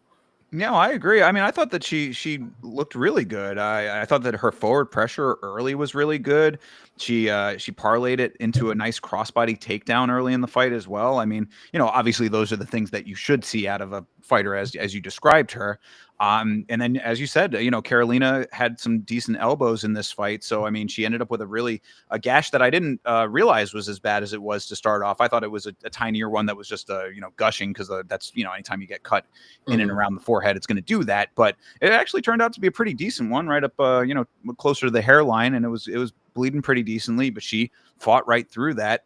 And then throughout the rest of this, I think she just stayed with it as she should. Now, granted, the second round was an absolute mess for Luana Carolina, considering that she staggers Michelle early in the second round, caught her with a nice shot, and then Michelle just dives in for a double leg and gets the takedown with zero effort. I was like, how do Nice. you let that happen? I mean, like, you literally just had her, on a knee almost. She's on skates, wobbling all over the place, and then she just instinct dives and you let that be the takedown. I mean, there's gotta be a better takedown awareness and defense than that. But in the same sequence, that's just part one. Part two of the sequence was Luana landing a blatantly illegal up kick to a downed opponent. I mean, it was like, a forward kick or whatever, but you know what I'm Did forget saying. about that. Yeah, you're right. Yeah, so I mean, she ends up getting a point taken away for that infraction. I was like, okay. I mean, referee being a little bit stern there, but I think it was warranted considering it was completely intentional. Um, but then also the ref didn't give back the position to Michelle afterwards, which was a little strange. She was What standing up, mate. She was getting up. I think he maybe had a point there, kind of deal. I don't know. if she was on a knee, she had to have been on. She could have But like stunned. she was like momentum, she was backing up. Like she was getting off her. She was like on her knees at that But point. She was like but extending to stand up. Like but in my Carolina was on the ground though. She was yeah, on her back. but Montague was getting up, is what I'm saying. Like Yeah, well, I she mean, just kind of pushed her more out the way that she was going. I think as perhaps if I I was don't the ref looking at it, I'm like, okay, Montague's trying to get up, and she just kicks her on the way up. It's like, okay, she's disengaging with the ground, so we'll have you guys stand up. You wanted to stand up, I don't know. Man, I don't know. He still could have put Carolina back on her I back, but agree. whatever. Either way, Devil's advocate. yeah, fair. And also like the least of there's we'll talk about some refereeing decisions later on, but yeah. So anyway, I mean, I thought that Montague just she kept on with some nice heavy top strikes in the third. She kept her control. She made it a really grindy dog fight, like you said. I thought she looked really good. Yeah, good performance in front of the hometown. Yeah, yeah, absolutely. So, I thought that she looked great, and Carolina is teetering at this point, 11-5. Hydra makes a really good point. If only we had rules that didn't make us have these discussions constantly. Wow. Hydra, I have often said, my boy Hydra here, he comes into the watch alongs a good amount as well. And he's a young man, but for a young man, he somehow knows how to cut to the core of things very succinctly and yet again hitting the nail directly on the flat surface. So congratulations for that, Hydra. Oh But yeah. yeah, Carolina, I'm thinking that maybe she might be on the chopping block at some point soon. I would think. I mean, Montague coming in as a newcomer, getting pretty much 3-0'd. I mean, and a point deduction on top of that. Like, this is not a good look for Luana Carolina. I know I got on you. It may have been last week or the week before. Cool the Jets. Not everybody needs to get cut after a loss. This could have been her first or fifth. But to be fair, I do not want to see Carolina again. Yeah, and So well, and also too, I will admit that during this card, I was, I'm a human being. I was slightly in a grumpy mood when I was watching this card. So there were a couple of fights that maybe I went a little bit harder, but after doing my rewatch, still had most of the same opinions. So yeah, I was about to say, please don't tell me you thought anything different. Like no, anyway, yeah, no. But so I mean, Carolina. This is a consistent thing for Carolina, though, and we'll talk about the guy that you were talking about when he's coming up a little bit later with the his performance. But yeah, I mean, Carolina has been consistently mid. That's why I was saying, if this Montague is a newcomer and they're giving her Carolina, then this is the fight that you should be able to win in order to prove that you belong in the UFC coming in from PFL. So she did that. Carolina might, and especially now, I mean, they're fighting bantamweight. I think that one of the women's fights on the Contender series was bantamweight. Am I wrong? Maybe. hmm I think that one of them was. So either way, I mean, no, definitely not. neither of them Strawweight and were? flyweight. Oh, Strawweight and okay. All right. Fair enough then. Fair enough. But I guess my point is that, like they're going to be new fighters to backfill the slots in the bantamweight division. And you got to fight better. I don't know. I hate to say it. You know what I mean? True. This is and we'll specifically talk about it later. This is one of the two fights so far where UFC experience meant nothing. Right. Just Yeah. So Yeah, absolutely. And that's and to the exact same point. It's like you got a newcomer coming in. You're supposed to be the one to show them what this game is really about, and you get schooled. Kind of speaks for itself. yeah, I actually Didgeridoo Dave brought up a really good point just now because I'm actually just curious. Does the Yama Cat watch fights? Like he just don't care. He just does his own Yamakat, thing. he actively tries to pull my attention away from fights, Hmm. and this is why Didgeridoo Dave is blatantly exaggerating the what happened with Yamakat, but I do have to have the disciplinary spray Nice. bottle now, unfortunately. But he's being a good boy right now, so we'll keep it that way. Hell yeah. In the post fight of this fight, Michelle Montague had a funny line where she said, "When life hands you lemons, with Jesus, you make lemonade." So just wanted to keep that in perspective. It's like, you could just make lemonade when life hands you lemons, but you also add the Jesus in there and maybe it can become something even better. True. Yeah, no, that's a really good line. I'm trying to think. She said a couple different things that were funny. We had a lot of different cringe people on these post fights. Oh We'll yeah. talk about another one later. And this one, I can't remember too much about her post fight, but that is a very funny line. With Jesus, you can make lemonade. Yeah, So yeah. She's got a little bit of an attitude to her. I guess she really is the wild one. She almost had that like kind of like, yeah, like, of course I won kind of attitude. And I was just like, oh, okay, I didn't expect that out of a mild mannered New Zealander, but perhaps she's a little bit more edgy than most. Hydro, great point. He normally does make wine, but lemonade can be made if you have the lemons. That's what she's telling you. If you didn't understand, tell it again. With Jesus, you can make the lemonade. There you go. Indeed, take it to the bank. Yeah. Take it to the mixing bowl. All right. Anyway, let's move on here. Next up was Colby Thickness versus Josias Musasa. I came into this fight being a little bit of a skeptic of Musasa. I will admit I thought his striking was pretty decent when he was able to get it off, but this fight, I believe, reinforced a lot of what I was thinking about the guy. That he's bad. No, I never said he was bad. I just said that him having a long knockout streak does not equate in the big picture. And what we had seen from him already was a split decision loss or a split decision win, excuse me, a split decision win and a loss. So I was like, I don't understand why people were glazing the hell out of him, making him out to be the next big thing. Aside maybe from physique, I think they were just going off the eye test, perhaps. But he's not well rounded enough, and there were glaring errors in here that I think made that very illustrated. I'm looking at the numbers here, and maybe I just don't remember as well as I think. But like I kind of thought this was a Musasa win. I may be wrong. He was definitely on the bottom position for a lot of this, and he couldn't get up by using his athleticism, which was definitely fucking crazy to me. Um, but I mean, every time he was fucking thickness. Sorry, I don't know why it's said. I don't know why it's actually spelled and said that way. Anyway, um, I thought he was actually doing really good chopping the low kicks. Anytime he punched him in the face, this dude Thickness was just like flopping all over like a fish. He had him hurt a couple different times too. I mean, yeah, Thickness was doing really good with the grappling, but I think when you look at it that way, in the lens that I was seeing it, it's like, okay, he was getting dogged out on the feet. Well, you better go grapple him. But I don't necessarily think like, oh, his grappling was doing more than what Musasa's striking was doing. I don't know if that makes sense. No, it does. It definitely does because I also was in a kind of a half and half on this one going into the decision because I had it 1-1 going into the third, and I thought that the third was pretty even in that regard. Musasa got some good strikes off early. Thickness gets him to the ground and was able to keep him on the ground, but no real submission threat. So judging by that, I think that you make an okay case for it. Chat was pretty well in the camp of that it was a pretty definitive win for Thickness. So I guess pick what you think is the correct one on that.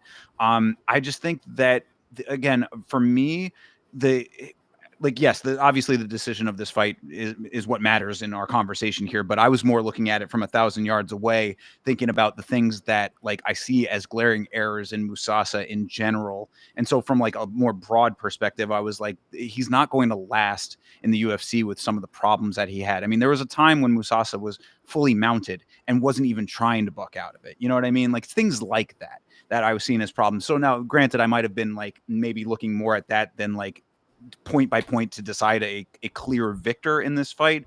But I don't think that it was so glaring of a poor decision that it was like, a robbery or anything like that. I feel like even when I watched the like the hand raising when they were doing the score readout, the way Colby reacted was more like a thank God they gave it to me, and then Musasa was more like a are we serious? Like, but I could be wrong, and maybe I was swayed just by the emotion after it. But I was walking away thinking like I just don't think Thickness won that one. But whatever. He trains with Volk, cool. It's a good storyline. Australia, good. The Australian parlay was intact at least up to this point. So, Hmm. but yeah, no, I mean, I thought that Musasa had some good striking in this. Obviously, it's his most dangerous weapon, and thickness. I did want to at least highlight, aside from the wrestling and the grappling, I thought that his footwork was very good because he was moving a whole lot to get out of the striking range and end up finding the entries for the takedowns, and it was effective. So, I think that for that, he definitely deserves some praise. I'm gonna sound mean when I say this, but I'm gonna agree with you just because when he was getting wobbled around on the feet, he was able to stay on his feet. So I would classify that as good footwork. I mean, but that's just my opinion. So Well, I mean, before all of that, perhaps. I mean, he was sticking and moving decently with a little less sticking than maybe you'd want. yeah, I just don't. I don't have a personal vendetta against Thickness. I just genuinely think that I know what I see sometimes, and if I see like a true killer, I know how to point him out. Thickness is just a guy who gets hit on the feet and then he starts panicking. I don't know. That's just my opinion. Like Musalsa is a pretty powerful striker, but even in the last fight that he had, I forget who it was against, but I still see the same things. Like, I don't know. No, I agree. I was just gonna back you up on that, just to say that I also see the same thing in Colby Thickness. I mean, now granted, we saw him against Alexandre Taporia on short notice, and so I was like, okay, well, short notice, we got to see what he actually brings to the table on a full camp. This was the exact fight to like really style out. You got a guy coming in off of a loss, off of the Contender series. I mean, this is like prime time for you to be like making a statement here. He certainly did not do that with this fight, in my opinion. Yeah, and he had all the opportunities to, especially as a jujitsu guy and a grappler. I mean, you had him mounted up. I'm pretty sure you went triangle and then flopped on that, and then you continue to get the position. But it's like, mounting up and going for the triangle. Okay, it's like one, who do you think you are? Like, you are not Habib or Royce Gracie. Like, don't even attempt it if you are not the fucking man. Like, and this dude, Musasa, is not the grappling guru. Obviously, you were able to hold him down for 7, almost 8 minutes, but not once did you just try to go for a fucking RNC or, trying to pull something simple that works. No, you want to fucking sit on his chest and go for the triangle. In my opinion, I'm being bitter because I do think it was a little closer and I thought he got robbed. But, and there was things that you could have done a little better, in my opinion. That's all I'm saying. Yeah, no, I mean, the mounted triangle aside, that was kind of a funny attempt. But really, like going back to the time when he had Musasa mounted, he was trying for some ground and pound there. But that's really, to me, it cut both ways because on the one hand, I'm seeing Musasa not get out of something that you should blatantly be able to get out of. We were just talking about this on the Bruised review, if you recall, when Halle Berry's getting the tutorial on getting out of mount. And I'm like, getting out of mount is like a very baseline thing that you need to be able to know. That's why no one goes for full mount generally anymore. I mean, like it's rare. We saw Diego try it, and he had some success with that. But that's a rarity. It's you don't see a lot of full mount anymore because it's something that is easily bucked out of and can leave you in a vulnerable position if you get dismounted. So Musasa not doing that, but then thickness not capitalizing with the ground and pound. I was like, that is exactly, if you can mount an opponent and he is not bucking out of it, that is where killer instinct needs to take over. You can be bang, bang, banging. I mean, that's, you can get a finish that way really nice and easily, but he did not have the killer instinct. So it did not happen. I'm not the biggest fan of Colby Thickness, as you guys can obviously assume. I do believe Musasa maybe won this one, but I will go ahead and agree with my boy. Shout out Mank MMA. Musasa is a hashtag Rwand fraud. So Shout out to Mank and always shout out to Rwand, the fraud check king. literally. But yeah, so I mean that's really about it for this fight. I don't know if you have anything else you wanted to end with, but the Colby Thickness gets the win. We'll see if he can maybe gain some deeper deeper fire in his belly going forward. Hell yeah. All right, moving on. This fight was real not great. This was Jamie Malarkey versus Rolando Bedoya. And yeah, Bedoya really not great. And Malarkey also really not great. I hate that you're not giving me props right now. I thought I called this one to a T. I Did thought you? this would. Oh, What did come you on. refresh my memory? Malarkey was going to come out here and get a boring decision. I actually said split, but who am I to say? Malarkey needed a win. This is a guy who has never even finished his lunch, let alone a fighter in the cage. Malarkey was going to withstand the pressure that Belando was potentially going to throw out there. He was going to get a much needed win in front of his hometown and for his career, because now, because of Jamie Malarkey getting this win right here, we're going to get to see him knocked out against four other prospects. And this is going to be really good news because we love to see Jamie Malarkey get flatlined. He literally loves it himself. That's why he signs up for these fights against the killers. I'm just saying, we get more now. And our Peruvian fella, Bedoya, just leave. Just Oh go. my God. Yes, please do. Yeah, I mean, breaking this thing down just a little bit. This was like a hard spar basically, but Malarkey had a good takedown in the first. I thought his body triangle on the ground was really good. I wanted to give him credit for that. I am an appreciator of a quality body triangle, and he certainly had one of those. He kept good control thereafter. I thought Bedoya showboating in the second, like he didn't just get smothered throughout all of round one, was hilarious. What the fuck are you doing, my guy? Like, how about go out there and punch him in the face as opposed to trying to play the matador? That was really annoying. And then Malarkey lands later in the second round with some decent power. Bedoya tried to start turning up in the third round, but didn't really have enough. I mean, you can give him that third round. I wouldn't be mad at that. But Malarkey kind of equaled the output enough to make that round competitive. So, I think there were a couple of them. Actually, I guess nobody did give him that third round. Okay, so yeah, 2-1 Malarkey is the right call. So judges were fine on this one. I did think Bedoya had that nice tight range spinning elbow in the third is the only thing I really can give him credit for in this fight. Aside from that, please pack your bags and head back to your country of origin. Don't pack any bags, sir. Put the fries in those motherfucking bags. Like, Jesus Christ, Bedoya. I don't know what they got down in Peru, but you need to be on the corner of whatever fast food station that they got. This guy here, to let Jamie Malarkey not only beat you, but to genuinely, I mean, I was gonna say style, but like honestly, this was a close fight somehow. Like, you must be really bad to make it decisively close. Like, you won, but like you didn't dominate him. Like, you must be impressively bad. But Bedoya, terrible. One thing I will note, Jamie Malarkey just either doesn't have eyebrows and they just put the Vaseline all the way on it to where he looks like he has eyebrows, like Mr. Freeze or something, or he has bleach blonde or gray eyebrows, and that's just how he was born. I don't know. Yeah, we were talking about this during the watch along. Somebody had mentioned they thought that he might have like ginger genes that might be kind of That's throwing not things off. orange, guys. That But is that's not strawberry either. so I don't know. I think it might just be some mixture. As I said, I think he has an extra allele in the makeup there. If you remember your science class from back in the day, but yeah, I don't know. I also said that if you put them side by side, and I showed the comparison. I can't do it here, but on your own time, if you were not on the watch along, look up Guy Smiley from Sesame Street, and you will see a 1-to-1 comparison. I don't know if you're actually familiar. The comparison that I made for him, and this is really harsh if you actually know what I'm going to talk about, but I'm going to say it on the podcast for anybody that is understanding and what they know about film. There is a movie that was made back in the day that I watched mistakenly thinking it was The Mask with Jim Carrey. This was called Mask, and it Oh was no. about.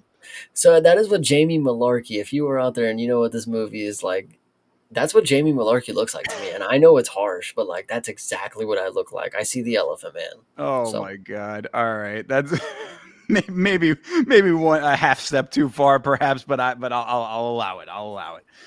Regardless, but look, Mr. Malarkey ends up getting his win here in front of the home crowd, and like you said, this is really going to be leading up to some more quality highlight reels for other fighters. So I guess that there is a silver lining to this thing. And also, Bedoya getting, taking the next train home is probably not a bad thing either. So this fight is a fight that sorts out a couple of things, perhaps even if it was not great in and of itself. Yeah, I hear you. This fight hilariously bad, and we knew it too. Like, Yeah, it's true. Yeah, going into it, it was like, you saw it on paper. This was a fight that on paper was exactly what it was in real life as well. and it's just crazy to me because, like, are you like when you're in the war room with Dana, Shelby, Mick, and whatever? Are they sitting here and they book this one and they're like, "There's potential here. There's potential that this will be something," but like, I genuinely don't see it. Where was No, the no, no, thought no. process? Definitely not that. They knew that they still had X amount of fights on Malarkey's contract because he's been around forever. He's 18-8. The guy has been. Credit where credit is due. He's been around for a while at least. So it's like we know we've got to give this guy a fight. We're going to do it in his hometown. Like we don't want to export that to some other unsuspecting city. So they had to make it. They wanted to get Bedoya out of there. I think it worked out great in the big picture. Again, seeing it from 1,000 yards away, I think it all shakes out. Yeah, and I think the last thing that I want to know about this one, man, chat again, I want to give you guys some credit. You guys are engaging as hell tonight. So I want to give you guys a little advice that if you're having this many issues with your eyebrows, it's an unfortunate life for you. I don't do a damn thing, but if you're tweezing and you're over here plucking and you got Professor Brows, everybody in here who's got all these issues, you're the real MVP because you're going through it. A little wax goes a long way, from what I understand. I also, thankfully, am not a person who suffers from that issue. But do what you got to do out there. I mean, get a little Metro if you have to. But some ladies like that. Yeah, one of these days we're gonna get a Manscaped advertisement, and then you guys are gonna be hooked the fuck up. Bingo. Yes, indeed. Right over to Manscaped and tell them that there's a podcast that is looking for that sponsorship, and we can hook everybody up. And I already actually am a customer of that company, and I can vouch for the quality of their products. So another little reason that Manscaped needs to get with last week's fights. Hell yeah, for sure. All right. Well, that is a nice little lengthening of our introduction to this fantastic display here. This was Cam Rouston versus Andre Petroski. We were both very confident in Petroski. I think both of us forgetting about the glass that comprises his chin region. Because Petroski did nothing in this fight and basically ended up getting just annihilated very early. And it was so unfortunate that I was so invested in this. This was the lock of the card for me. So it was on every parlay, and Petroski just torpedoed my entire betting night. Yeah, I took an L on this one. I was pretty confident that one time Petroski dove in for a shot and just got knocked out by Casper was just a one-time thing and a fluke. And I had always assumed that Petroski was just the same as what I've seen before. I've never given him credit to be better, than what I seen before. I never expected growth from his game, and that is truly what he is. Like, he's not somebody that's just gonna get better. He doesn't change the game plan. He doesn't do anything that's different. He's a rangy kickboxer who's got really good grappling that he just never utilizes. So that's all we see from him. And then on top of it, he gets it's so crazy to me how the shot that actually did it was great placement, don't get me wrong, right on the temple.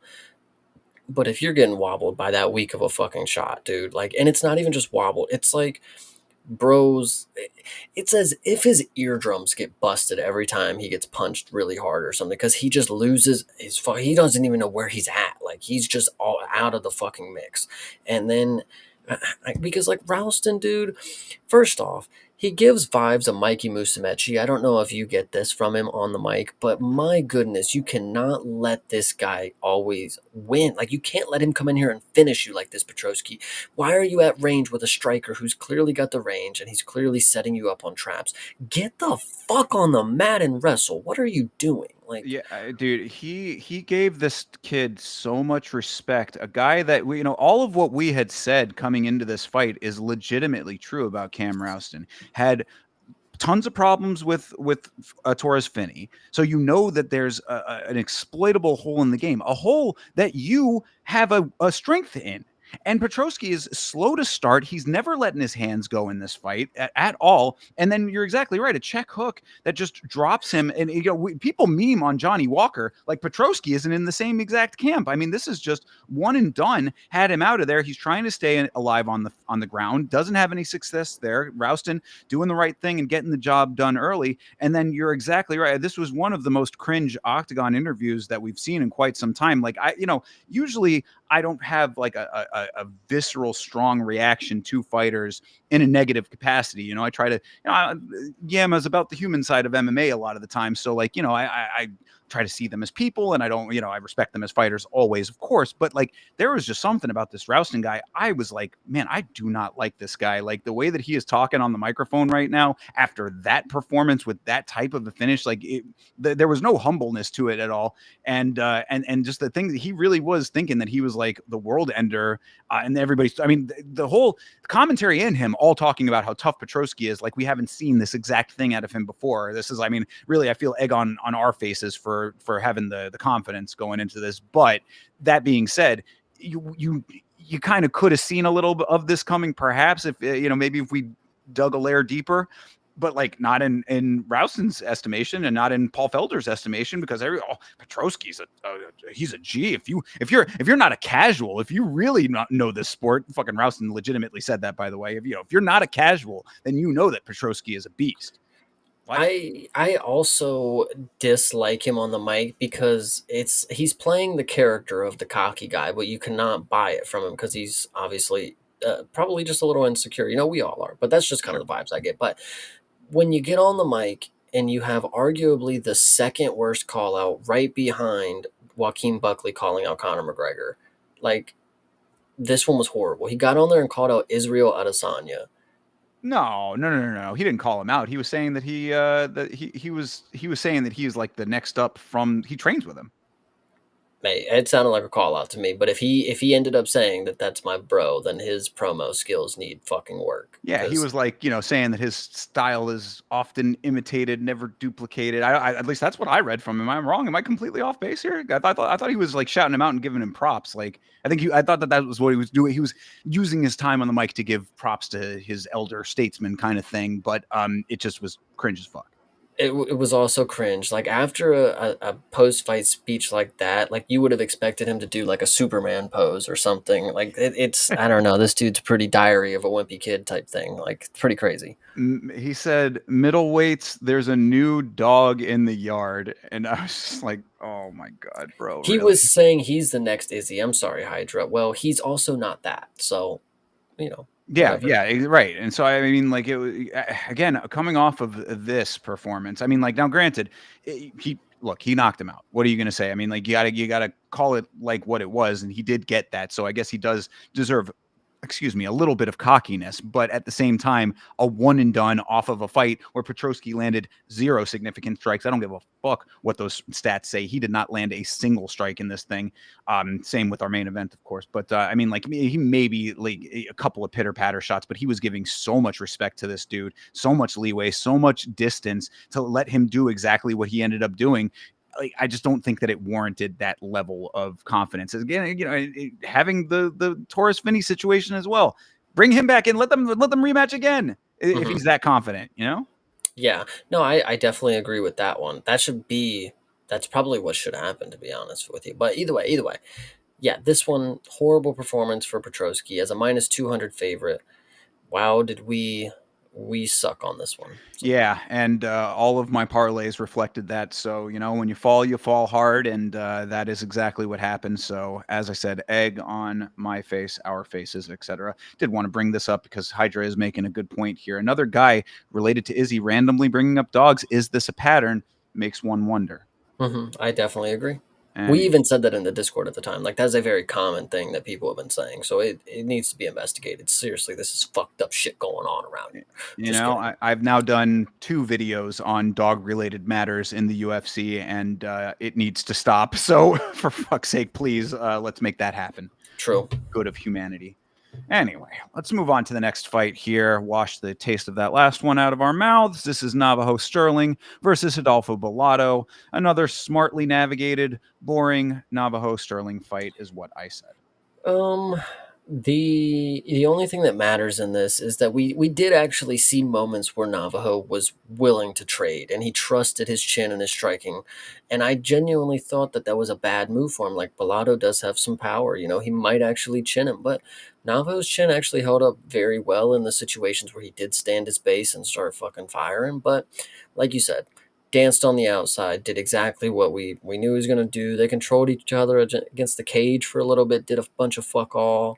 And yeah, nobody actually cares about Navajo Sterling anymore in my book because, like, dude, get to the fucking knocking people out again. If you're going to be boring, I don't care. I don't care to see this all the time. No, I Seriously. mean, I think that you make the good point though, is that like if he can trust his chin, if he can trust his hands, like if he has a confidence about himself, he is technically proficient. I mean, he had in this fight, in the last fight as well, but like this one most especially, he had short controlled bursts of striking that looked really nice in the moment. Like he got a couple combos off, and I was like, there it is. That's the guy that you want to see. And it's just like he never extends the one step past that. And I'm not saying that you have to run and gun and be out there, throwing 17 shot combos and like, just be throwing caution to the wind. Of course, you always want to be in control and making sure that you're protected and all that kind of stuff. But like, if you are confident enough that you can land 2 and 3, then maybe at some point you try for 4 and 5, or maybe at some point you mix it up. And like I will say, he goes to the body a lot nicely as well. So it's like you're mixing up the striking.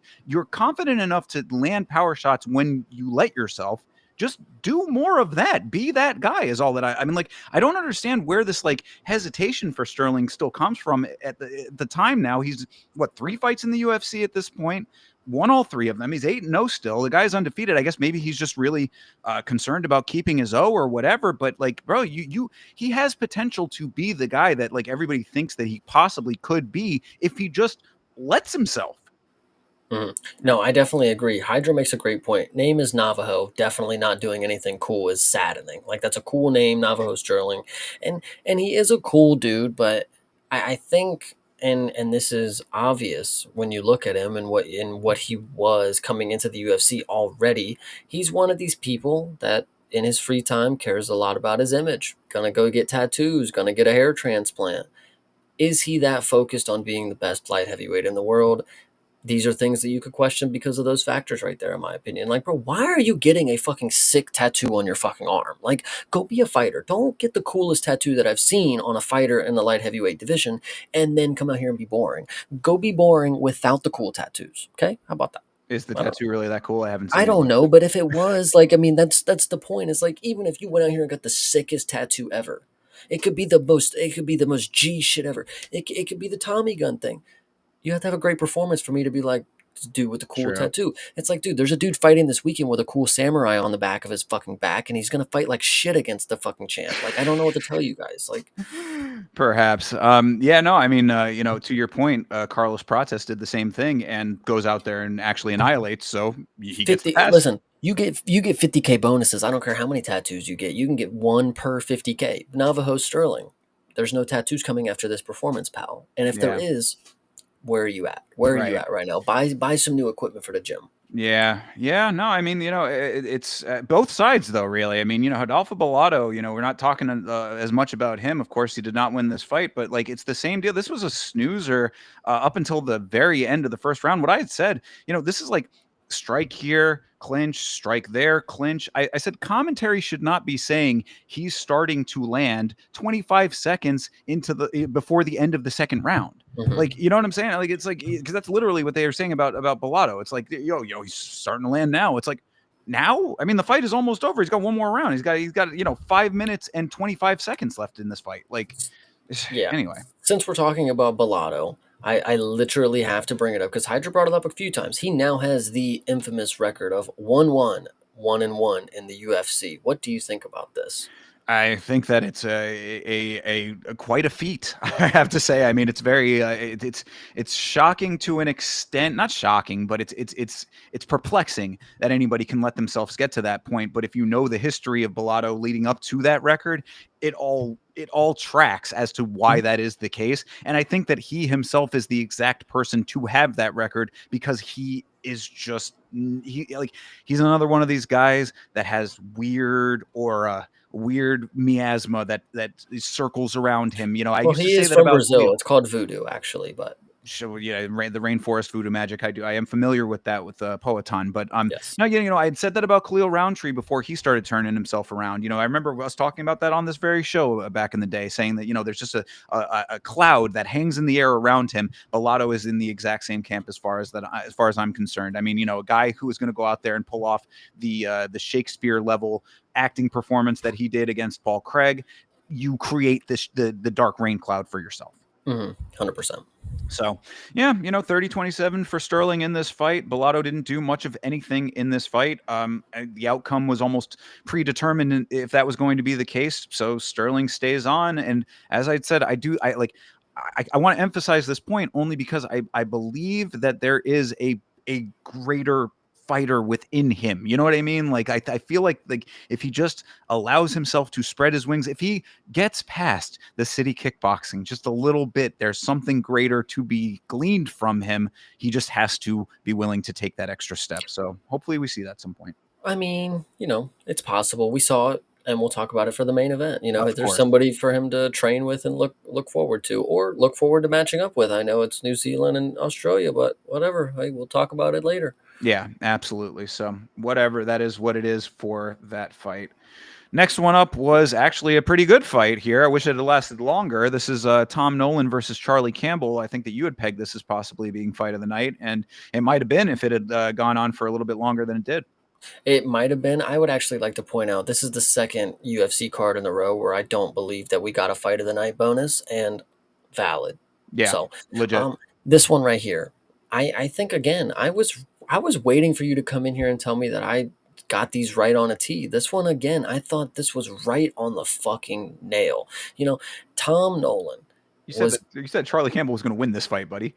no, no, no, no. But I think no, no. I don't think I did. But Yeah, either way, maybe even if I did, I think what I said was accurate to a T. Charlie Campbell is great on offense, but for some reason has the weirdest thing when it comes to defensive striking because he just gets punched and he instantly retreats. He's instantly hurt by everything that comes back to him.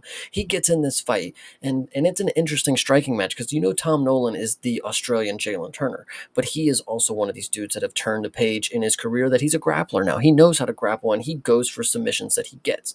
Charlie Campbell though doesn't give a shit. He's a brawler when it comes down to it. He goes in there and throws bombs and he does have power. Like that's what's really interesting about him is like when he is striking and he's leading the dance, like he's leading. I said the same thing with him and Chris Duncan. He was whooping Chris Duncan up until just a random shot just flatlines him. And it's like up until that moment, you're 4 minutes into the round, you would have taken the best shot by then. It's like you would, they're gonna set it up, you're gonna set up something and then you're gonna go for it, and that's gonna be your first, exchange. But you're obviously gonna it's going to mean something. You're going to want to end it there, kind of deal. Eventually, up until this 4 minute mark, you have taken big shots.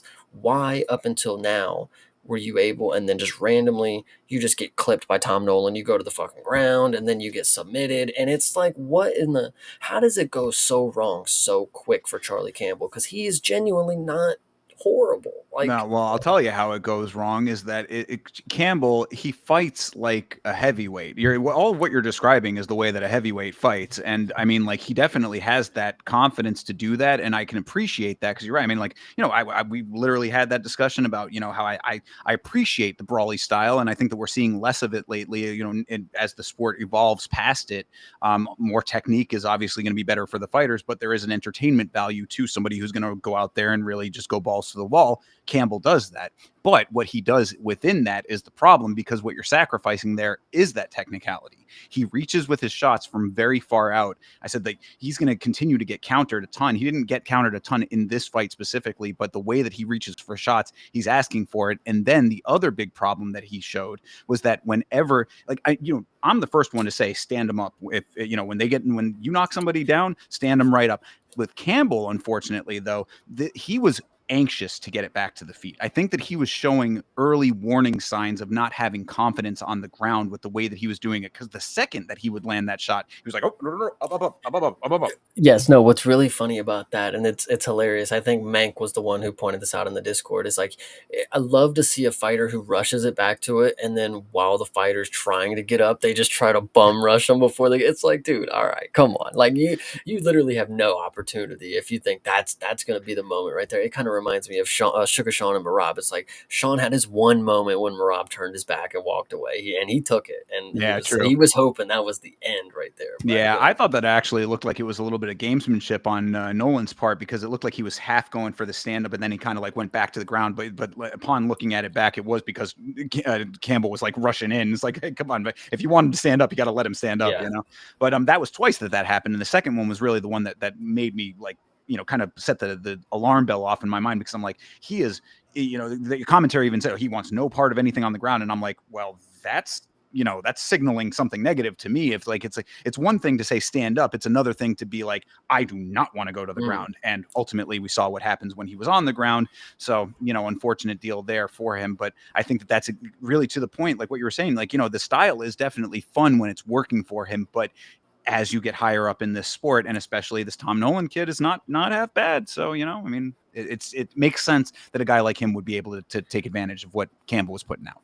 I definitely agree. It genuinely is just interesting because I feel like I knew exactly how Charlie Campbell was going to react to punches. I didn't think that he was going to actually get the success in the striking to where Tom Nolan is literally like hurt like really early, and then to just to have a comeback like that in the first round. I mean, Tom Nolan is only impressing me more and more, and I've been confident in this dude for a little bit. So if I pick Charlie Campbell, it is what it is. Puncher's chance. He did wobble him, whatever. So fair, but shout out Tom Nolan. The submission game is really it. I actually, when he got the sub, I was like, fuck, I knew he had been got grappling. Like I knew he was doing it in his last fight, So whatever. Yeah. I mean, really, the unfortunate thing, and this was the first submission for Campbell, the first submission that he succumbed to. Really, it was just a well timed situation from Nolan's perspective, because he basically swings the momentum with some shots, clinches Campbell on the cage, drags him down, and Charlie basically just had his neck open. I mean, that's he was scrambling to try to create some space, and the neck was right there. Great awareness for Nolan. So I mean, these are all credits to Tom Nolan more than anything else. I think Campbell was really kicking himself after the loss, but on the other side of the equation, this was just good fight IQ, and that's what you really want to see out of a newer fighter like Tom Nolan. So I give him a lot of credit in this fight. Going up against somebody who obviously was coming out there with lethal intentions earlier on. He put him on the mat twice, came back and still did his thing. So great win for Tom Nolan, and I mean perhaps a pretty high ceiling for him. Yeah, Tom Nolan's pretty cool. He just needs to fight more. Needs to be more active. Well, he needs to get out of Australia. These guys need to not wait for the, Adelaide card or whatever. You know what I mean? We can become more international, and people will know your name much more. Yeah. So, all right, moving on. We got to talk about this one. Obviously, this is a discussion waiting to happen. So this is Jake Matthews versus Neil Magny. Now, just before I say anything regarding all of the fuckery in this fight, I have to say, it was Thinker St. James who said Neil Magny is the dude that's going to make everybody kick themselves for not picking him when he ends up pulling out the victory. Granted, he pulls out the victory, big asterisk on this victory. I genuinely wouldn't put an asterisk on this one. I mean, obviously, I know the ref situation, and we're going to get some appeals, and we'll see how this one unfolds, later down the line. But I brought it up earlier, actually, is the UFC experience basically only works if your name is Neil Magny. I think it's actually a funny thing that we saw on this card. So many people flopped from the UFC experience side of it, but Neil Magny stands true to what he does. Somebody put a tweet about it, and it's so funny. It's like Neil Magny's game plan is to fight until his opponent is tired of whooping his ass, and then that's when he strikes. And he's like a cobra in that way. He knows that the singular moment that you slip up and you take that deep breath, like, whew, it's over, he's ready to go. And it's pretty crazy to me, and it's so funny to see him in his post-fight speech have a smile on his face. He's just having a good time, like, man, this is just what I do. They think that I'm the old man, but I just get it done, shit like that. He's just awesome. So I do kind of respect him a little more. I'm coming around to Neil Magny, and I think I've said that in the last fight. So whatever. Well, I'm glad to hear that. I put out the short from our previous episode about it with the express intention of being able to bring it back up, and Nice. thankfully I was successful in that. But you Yeah, almost weren't, and tell I, us why. exactly. I mean, so yeah, I mean, all of those things said. So yeah, I mean, really, the bigger story of this thing is the fact that this fight probably should not have left the first round, and basically to go over it for everybody. Um, Towards the end of the round, actually at the very end of the round, Neil changes levels. Jake grabs his neck, then rolls into a mounted guillotine, and Neil sort of flies his arm out in a limp fashion. He kind of was hanging his arm out. What I said at that point is that Neil, if he was going to do that, should have, especially as a veteran as he is, should have had the wherewithal to know that you put the thumb up when you are doing that. Because Dom was saying, "Oh, he's creating space," and I'm like, Dom, you always say that. Dom Cruz. I wanted to make a comment about that too. He made it worse by doing the no, no, no. That's what you do. That's what you do. You just go limp. It's creating space for him to breathe. Yeah, Dom Cruz loves to get on referees. I mean, and we know why. I mean, obviously Dom Cruz has a very, a very valid reason for that, and in his own mind. But he is the first person to be jumping on the referee and criticizing their, what they're doing or whatever. But when you see an arm go out in the way that it did, and it's just hanging there in a limp fashion, you understand why the referee thought what he thought. And also, the other thing too is that the referee verbally said Neil Magny is out. He's like, "Oh, Neil's out." I mean, like, I don't know if it was Jake saying it or him, but somebody said it. One of the two of them said it.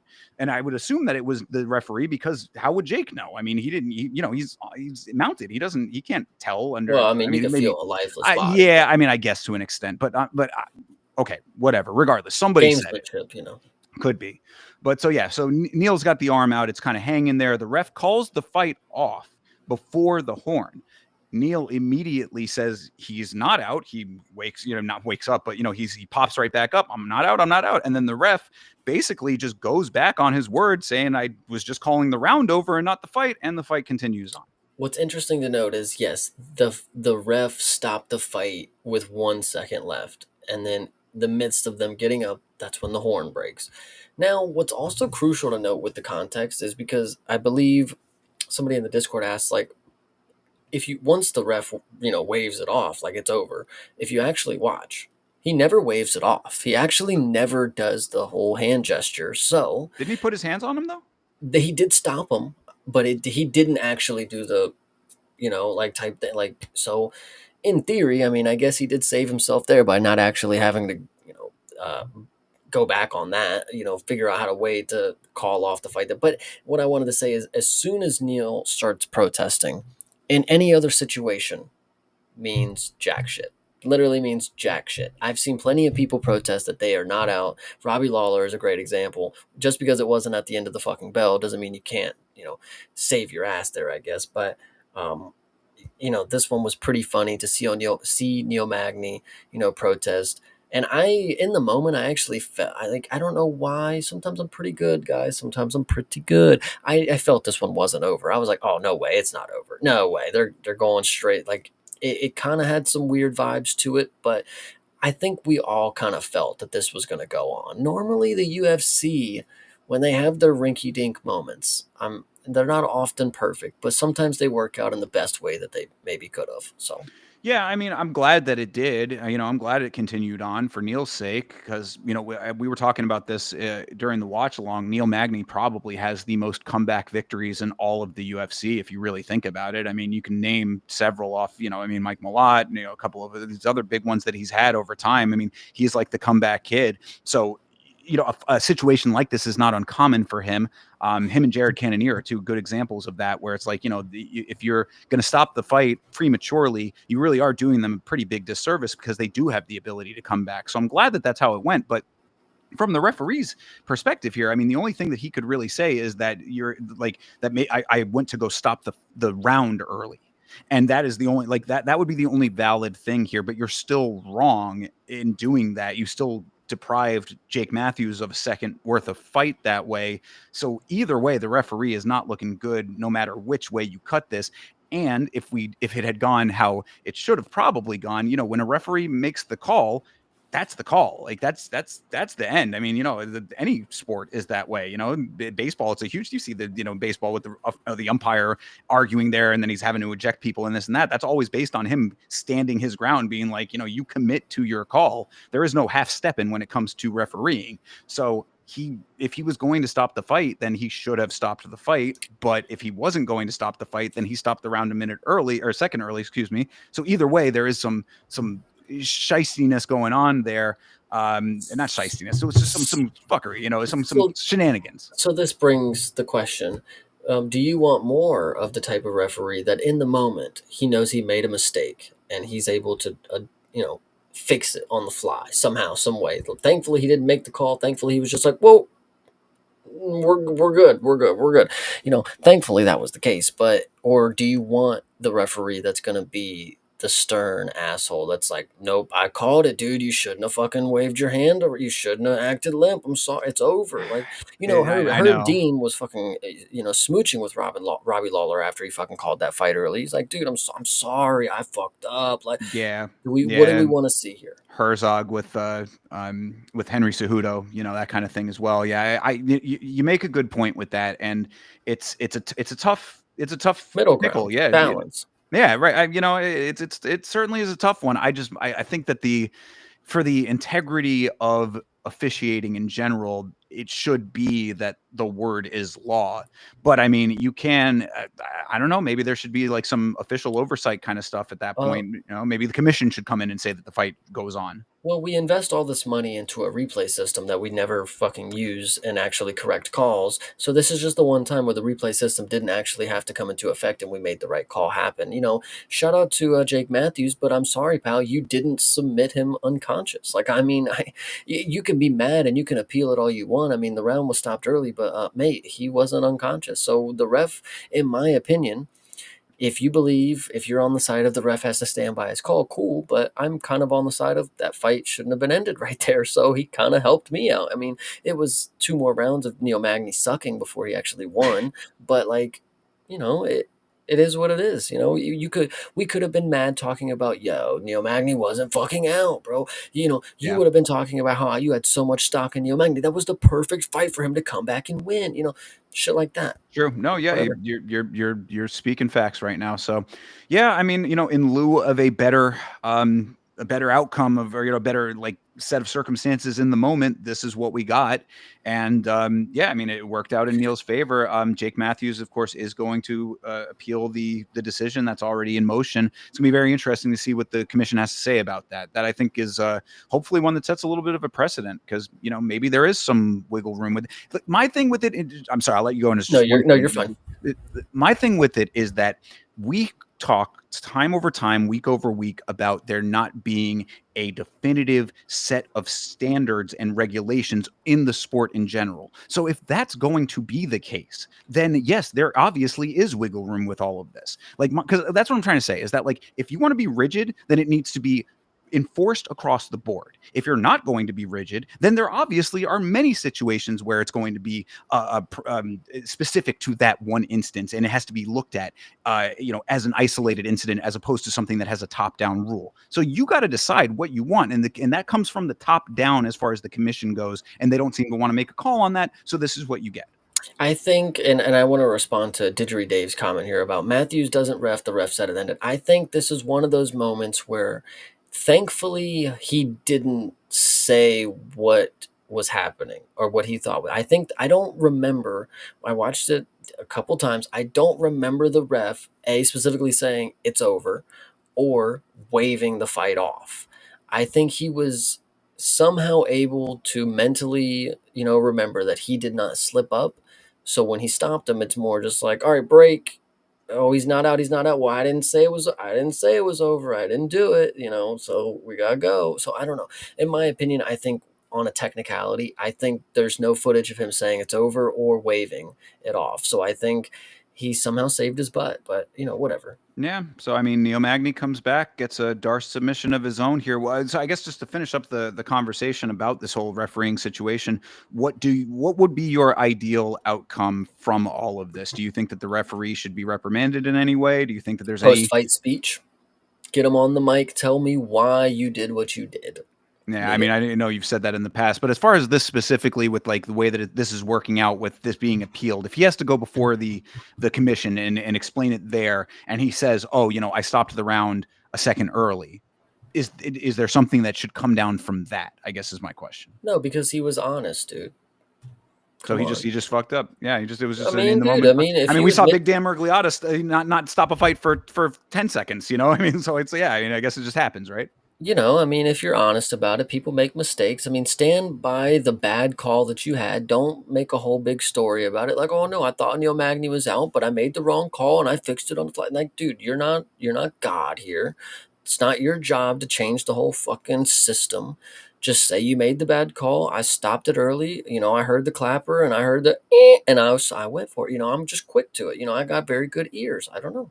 All So right, my fair enough. reaction time as a referee, it's just on point. That's how good I am at my job. I heard the bell. I was getting to it before the bell even stopped. I don't know. Exactly. He's one step ahead. Thank you. I mean, they shouldn't all of our referees be one step ahead of the action? I mean, Perhaps. Well, yeah. I mean, and I guess that's about it for this fight, really. I mean, it was Jake looked okay in that second round. Good work on the ground. Neil hanging on, and then comes back with the Darce. Neil Magny, the only man who will be both submitted and win by submission in the same damn fight.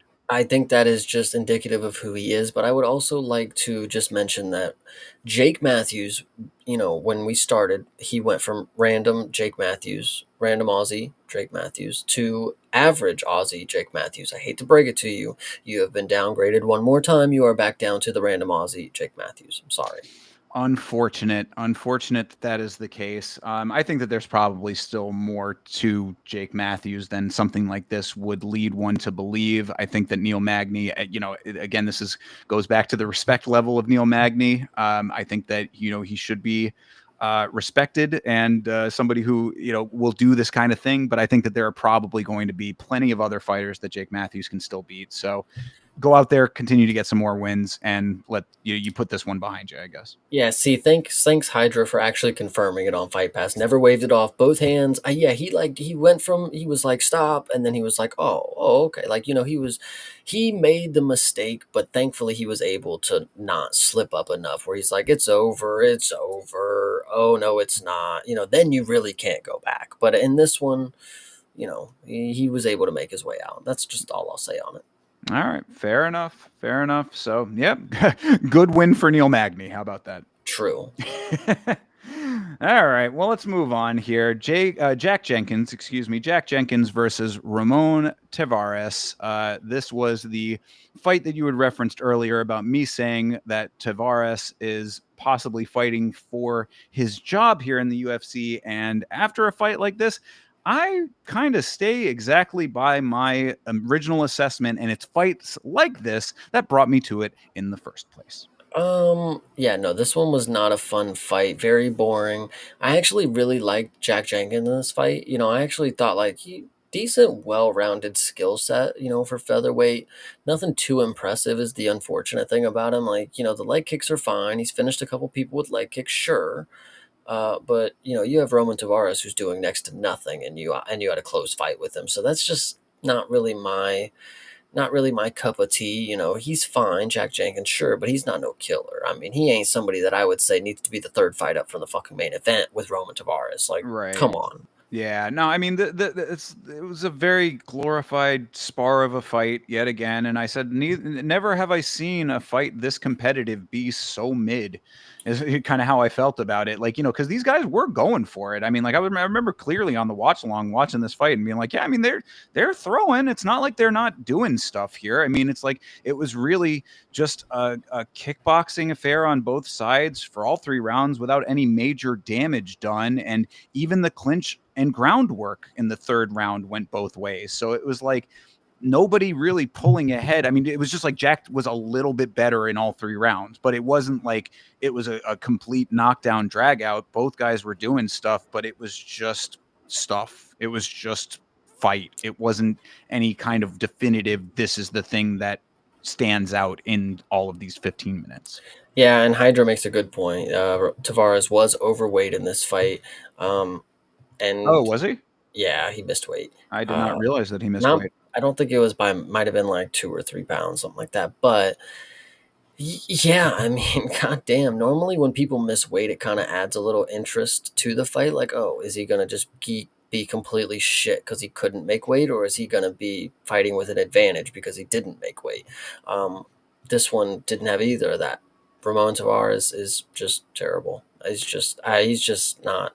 I made the wrong assessment thinking it was possible for him to win this fight, but he just like I said, he's got the Chris Gutierrez to him. He's like he'll show up sometimes, and the other 9 times he's definitely not. So Yeah, yeah. I mean, this is the exact reason that I was saying what I was saying before about him. It's not necessarily that he's not a skilled fighter, it's that he doesn't have that next element that makes him somebody who is like a winner, and B, a draw. I mean, because there are plenty of fighters who go out there and lose and still do it in a way where you give them their respect. I mean, Neil Magny, Neil Magny is certainly one of Anthony them. I Smith, say Elvis Brenner, I think, is a great example of this. I mean, that guy he'll lose fights and go out there and you stand up and applaud for his loss. You know what I true. mean? So, it's just a different type of approach to fighting. And I don't think that Jack Jenkins really had to do much more than what he was doing to get this win. Like Jack was just more active and effective with his striking and his movement. He was also better at thwarting Tavares's attacks. That's all you got to do. Which I would like to point out to everybody who maybe didn't catch this one because I wouldn't blame you for sleeping through it. All of the things that Jack Jenkins did good that Thinker just talked about, I mean, you would still watch this and think, not the most active, not the most power, not the most skill, not the most variety, not the best, not this, not that. I mean, this guy is just genuinely he's just a decent to good level fighter. I mean, and then going against somebody who's basically showcasing nothing and he still looks like a very mid to average level fighter. I mean, it's just not a great look for Jack Jenkins. Like I said at the beginning, I do decently like the skill set that he has, but that's me if I'm forcing myself to like somebody on this card out of everybody else who's let me down. So Yeah, I mean, it's like if he's middle, if Tavares is middle, then Jenkins is like a notch above middle. When what you really want is like a bigger divide there. well, you got to go with the good old gauging. You got to take Dan Ige. Dan Ige is as good as you get before great. Where does Jack Jenkins lie? Would he be able to have a contest with Dan Ige? I think yes, but he loses by unanimous decision. So, Yeah, I what? think accurate assessment. I mean, the one note that I had was that Jenkins does have nice kicks, and he uses them a lot. So, some credit there, I suppose. But Tavares was getting through the range pretty effectively for that. So a lot of times it would just end up going into a clinch situation because he wasn't staying at kicking range. So it's like if you're negating the ability to do the one thing that you have a leg up in, then I mean, it just becomes this type of a fight, and I think it's a pretty accurate assessment. It's just Jenkins is middle of the road, and Tavares is just trying to approach middle of the road. Yeah, but too bad he's on his way out after a performance like that. I mean, I got to agree with you. Yeah, this is, I mean, and that's what I'd seen from him several times at this point now. So, we'll just have to see if he'll probably stick around for one or two more, but he's got to turn the switch. I mean, he's another guy that I really think is in that same boat, without the killer instinct. I don't see the finishing, the drive to finish. It just Right. doesn't, it doesn't come through with him. So, that's I going to be a big differentiator. Well, I wanted to double check before I spoke too soon, but don't you worry. There is definitely featherweights on Contender Series tomorrow. So Roman Tavares, bing bang boom, will get you replaced really, really soon. Exactly. We're going to be finding out who your next opponent's going to be tomorrow night. Literally. All right. Well, let's move on to the co-main of this thing. This is Jimmy Crute versus Ivan Erslan. Yeah, so this was another weird one. I don't think that I have ever seen the camel clutch pulled off in a mixed martial arts competition, but god damn it if Jimmy Crute didn't do it. Um, the first thing that I want to know before I talk about the hilarity of the finish here is Ivan Erslan got brutally beat up by the dude in the featured bout of this card here in Navajo Sterling. How did he end up fighting on the co-main event against Jimmy Crute is beyond me. Um, but what's Setup. It also was a setup. It was exactly what we said last week. They were setting up Jimmy Crute. you're not wrong. You're not wrong. Jimmy Crew, I am starting to like him a little bit. He is fun. He does have grappling, as you can see, but he's also I think I get it. Like I think I just get Jimmy Crew, and I think I get the hype behind him. It's not because he's a fan. I mean, he is a hometown hero, fan guy, but like he has good fight instincts. Like he has wherever the fight goes, he's competent enough to utilize the right skills, and I think that's what's really good about it. And I think the finish showcases just that. It's not that he needed the perfect sequence to get an RNC. He didn't need to get hooks in. He didn't need to do this. No, he got a hold of his neck in whatever fashion was possible, and he said, "I'm taking it with me. I'm going back." And it wasn't a submission that you normally would see because, in my opinion, now look, I've never had my fucking head pulled on, but I think there's a reason we don't normally see a submission like this. It's probably because it's not that fucking easy to get. Like, you should probably be able to defend that by now by just pushing the hands. I don't know. It looked like it hurt, but he also was screaming like people in WWE. Like, this was legit a WWE move, and I once again will tell you to tell me that it is fake when you see shit like this. A light heavyweight male, 205 pounds, got a WWE move applied to him in a mixed martial arts bout, and there are people out there who laugh at me. I'm just saying, laugh at him. So Okay, fair enough. Yeah, I mean, it was certainly unique. I want to like Jimmy Crute too, I guess, but like I just don't see any kind of like greater, any kind of like bigger like picture for him. I think that like things like this are the things that will define him. And there is value in that in and of itself. Like I think that that's great. Like he will always be able to say that he is the guy that got the camel clutch in the UFC. I mean, that's a pretty big accolade in some respect. Does it translate into a greater path forward towards some bigger achievement? Probably not, I would suspect, at least. But I mean, what now? Two coming back. Two finishes in a row coming back. So I guess there's something to that. Erslan started out in this fight with some decent hands. He had some okay striking at the very beginning. I thought that Jimmy, like you said, the instincts were there. He answered with a really solid double leg takedown. So good work for having the awareness. Nice easy takedown for him. Erslan needs to work on his takedown defense, but Crute gets it and then stayed with it. This is another great example. It's similar to what we were talking about earlier with Thayanara, where it's like if you have your opponent in a compromised position on the ground and you continue the control, good things can happen. So I want to give him the respect where the respect is deserved, and it certainly is here. He stayed on his back, he kept control, and then he legitimately reversed can opener, even Erslan to the point where he tapped. So that is a great thing, and like Hydra's saying, he did it in front of the home crowd, as we were saying he was set up to do. So everything went according to plan. I just, I want to see Jimmy Crute against somebody who's going to give him a better fight and see if he actually is back. Because I was saying that about our main event here, so Dominic Reyes was talking about being, better, not back. I'm not back, I'm better. And we saw what happened there. We'll talk about that in a second. I'm seeing similar, different, but similar with Jimmy Crute. I think the main thing that you're missing from Hydra's statements is that he did this with a mullet. That is And so true. we do have a lot of different UFC alum that come in here with different varieties of mullets and shags and different type of hairstyles that are party in the back and business in the front or whatever you want to say. And Jimmy Crute, I mean, I guess it fits him, so. Yeah, I mean, certainly the all business up front, the party going on in the back. I don't think that you can really deny it when you are legitimately pulling an Iron Sheik on your opponent. True. So, Yeah. I mean, it's all checking out. He's checking boxes. And, congratulations to him on this one. Again, handpicked opponent for this type of thing, perhaps. I need to see it against somebody who's going to actually give him some competition. But in this time, I mean, like I said, I don't think that I have ever actually seen, like, new things happen in the sport all the time. And isn't that amazing? Like, I don't think I have ever seen that move actually pulled off There, in a mixed martial arts fight. there was another fight on this card where a dude picked him up Neil by Magny. that's exactly what it was. Yeah, that was a pretty good WWE move there too. I mean, he was about to pile drive. That's an old school pile driver. That's where you pick him up. Yeah, so that's the Bret Hart pile driver. If anybody out there knows, that's Bret Hart shit right there. But yeah, no, WWE moves are very funny when they happen. Aljamain to Calvin Cater doing the tombstone was a pretty good Yeah. one. There's a lot of good ones out there.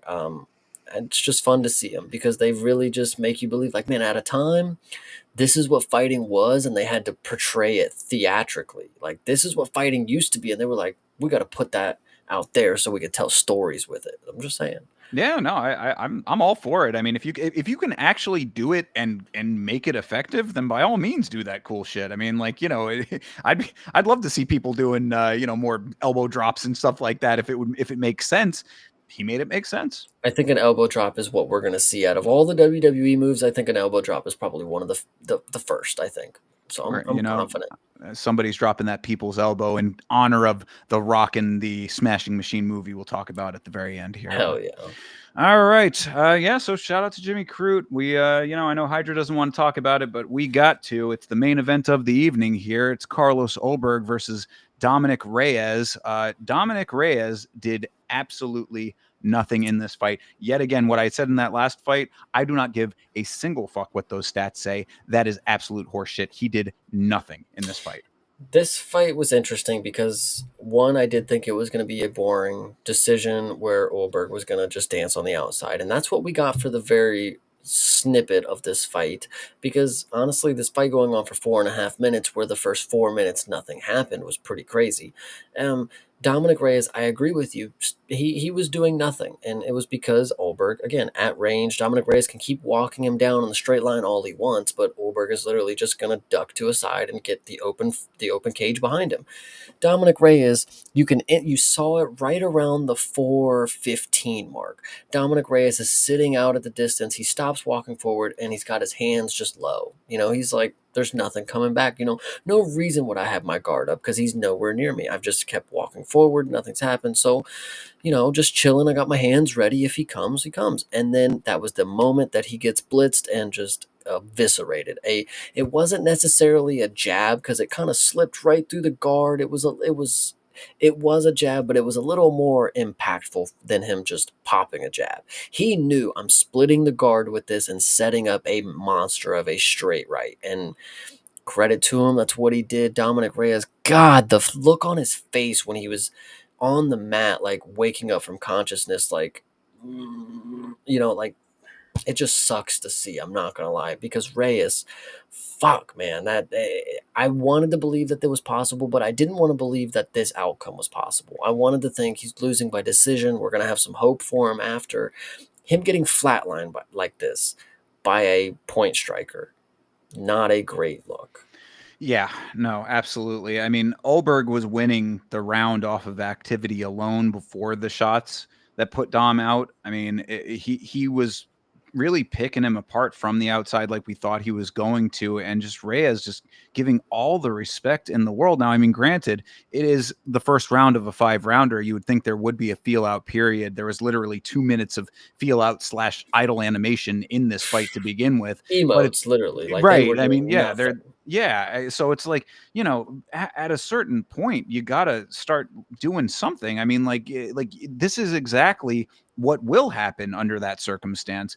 Um, Reyes just not having the awareness to realize that setup was exactly what was coming down the line is unfortunate. But again, this is on a sadly not surprising conclusion when the lead up was what it was. Like, if he had been moving better, if he had been attempting to throw things out, he was feinting decently at one point where I was like, okay, he's starting to, I thought he in his own mind was putting the pieces together to set something up. I was like, he would do that, the jab jump forward step. And I was like, okay, he's trying to make him flinch. Now, Ulberg was pretty cool under pressure with all of that stuff. He wasn't really reacting to anything. So I'm like, you might want to adjust that a little bit. This is all happening in real time. So this is all very quick, trying to decipher what actually is the reality of it. And then just out of nowhere, it ends up being the setup with the 2 shots from Ulberg that dropped him and put him out. And it's like, oh, all of those traps that you may have been laying were for naught at this point.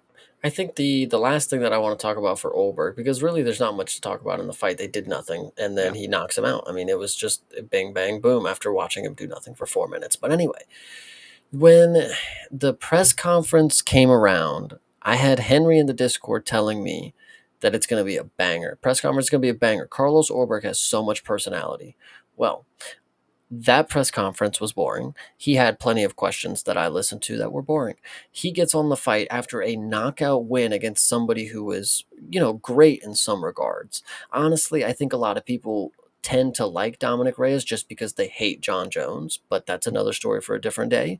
Carlos Ulberg, though, after a knockout win of somebody on the caliber of Dominic Reyes, had the most boring post fight speech that I've ever, like, he literally has just no personality at all. Like, Henry, I know he loves his guys, and obviously New Zealander is not really an Australian, but either way, don't try to tell me this dude has any personality. It's not his game. It's just not his game at all. He's just bland, boring, cringe, and he can knock out Dominic Reyes. So that's where I'll leave it. I'm not a hater. I do like Carlos Ulberg a little more now that he actually, he did finish him, and like, he didn't just point strike for 5 rounds, which was what was gonna annoy me.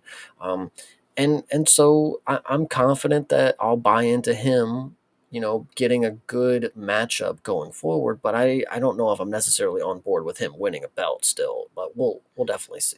Well, yeah, I mean, aside from him, yeah, being rather milquetoast in personality, nice guy. I mean, definitely a respectful person, and I'd say one of the good guys of the sport, kind of thing. What? So I don't know if you saw in the Discord. It might have been Didgery Dave, because he mentioned something. He was like, I don't know I don't know if it was just me, or that interview question, or that interview with Carlos Ulberg gave me like a little zesty vibes from him. Yes, it was Didgery Dave. I wasn't going to bring it up, but that is Did, something that he was insinuating. do you know what clip he was talking about? He posted it. It was just the press conference. It was just a random clip. Okay, so the one that I thought he was talking about, there was a clip of an interviewer asking how he got his nickname, the Black Jag. And from what it sounded like, he was maybe a male stripper or a bouncer of some sort. I don't know if those Uh-oh. are two different things in a row, but for some reason it seemed like they were like, he was the Black Jag, he was out there around. Like, I don't know. Like, that's kind of what it sounded like. So that's what I thought Didgery Dave was talking about, but whatever. So I don't. I mean, I listen to his cadence. I think that there is, like, he has a natural lilt to his voice. So I guess maybe you can infer something from that, there we perhaps. go. There we go, Hydra. I'm sure you guys know he's a former male Okay, stripper. so Okay, there you go. bingo. There we There's the go. answer. Former male stripper. Okay, well, power to him, I suppose. Then we live in a very liberated world today, so I parlayed it into a fight career. I don't know. I don't want to speculate too much on the guy's personal life if it's stuff that he wants to put out Well, into the world. I But didn't mean talk about that stuff. I just wanted to talk about the story of him being a male stripper. Really, oh I well, I thought mean that that's yeah, that. I mean, congratulations to him. I mean, if he got the physique and you want to do it, then I mean, get that money, brother. How get it where you get in where you fit in, and true. he certainly was able to do that. So I don't all of those things. Like I said, I think he seems like a very mild mannered, very nice guy. I certainly wouldn't think that he'd be a big talker, and he's not. So I don't know where Yeah. Henry's getting that from, even with the support of the locals. But I thought he was very gracious in his victory, and had some good things to say about Reyes. And what I was going to leave this conversation on is the fact that we might actually see sometime in the near future Ulberg versus Magomed Ankalaev for the title. Coming soon to a pay-per-view near you. What a world we live in. What is happening to light Now, heavyweight? the UFC always has a way to sort itself out. Just when you think the division's dead and there's no fights left to make, nope, nope. It's gonna get freshened Oh, I up mean, one yeah, it'll way. always get sorted out. I think the bigger point is that light heavyweight is kind of in that same deadlock situation that middleweight was at, like right at the tail end of Izzy's time at the top, where it's like you've got a couple of guys who are sort of hovering and circling. They're going on the carousel, so to speak. You got Yuri and Khalil now in that conversation. Poatan obviously still in there, and now the champion. And we just need to see all of that sort of shake out and start sorting itself. But now you've got Ulberg in the equation as well. So adds a little bit of a dynamic. But really, once you start going down past that like upper, top 5 region, like we need some infusion in light heavyweight. Like light True. heavyweight is starting to get hurt. So Yeah, I definitely agree. And it's unfortunate because one of the prospects that we have in light heavyweight is an Australian, and one of the top contenders is a New Zealander. So we're most likely not going to see them ever match up, depending on how long of a career this Ulberg guy is going to have. He's already been here for a while. If Sterling actually reaches the top, I mean, this is going to be some avoidance type of deal in the top of the division. There's not many names that Sterling has to go through to get fucking ranked. I I mean, mean, they're not the same religion, so that might not necessarily be the case. They might be like we saw it with Volkov and Pavlovich. They were supposed to be buddies, and Volkov was like, "Sign on the line, brother. I'm down." That was a little bit of a rift. So I'm just saying it's not out of the question that they I hear you. actually, But we'll look. We all will be revealed over time. But it's kind of crazy that Carlos Ulberg has gotten himself to where he's gotten himself. So, you see it in fights like that. His previous fights, it's like maybe there's a little bit more to be desired, but if he can go out there and replicate that kind of thing against higher competition, then, maybe there's something more to Carlos Ulberg than what we're giving credit for so far.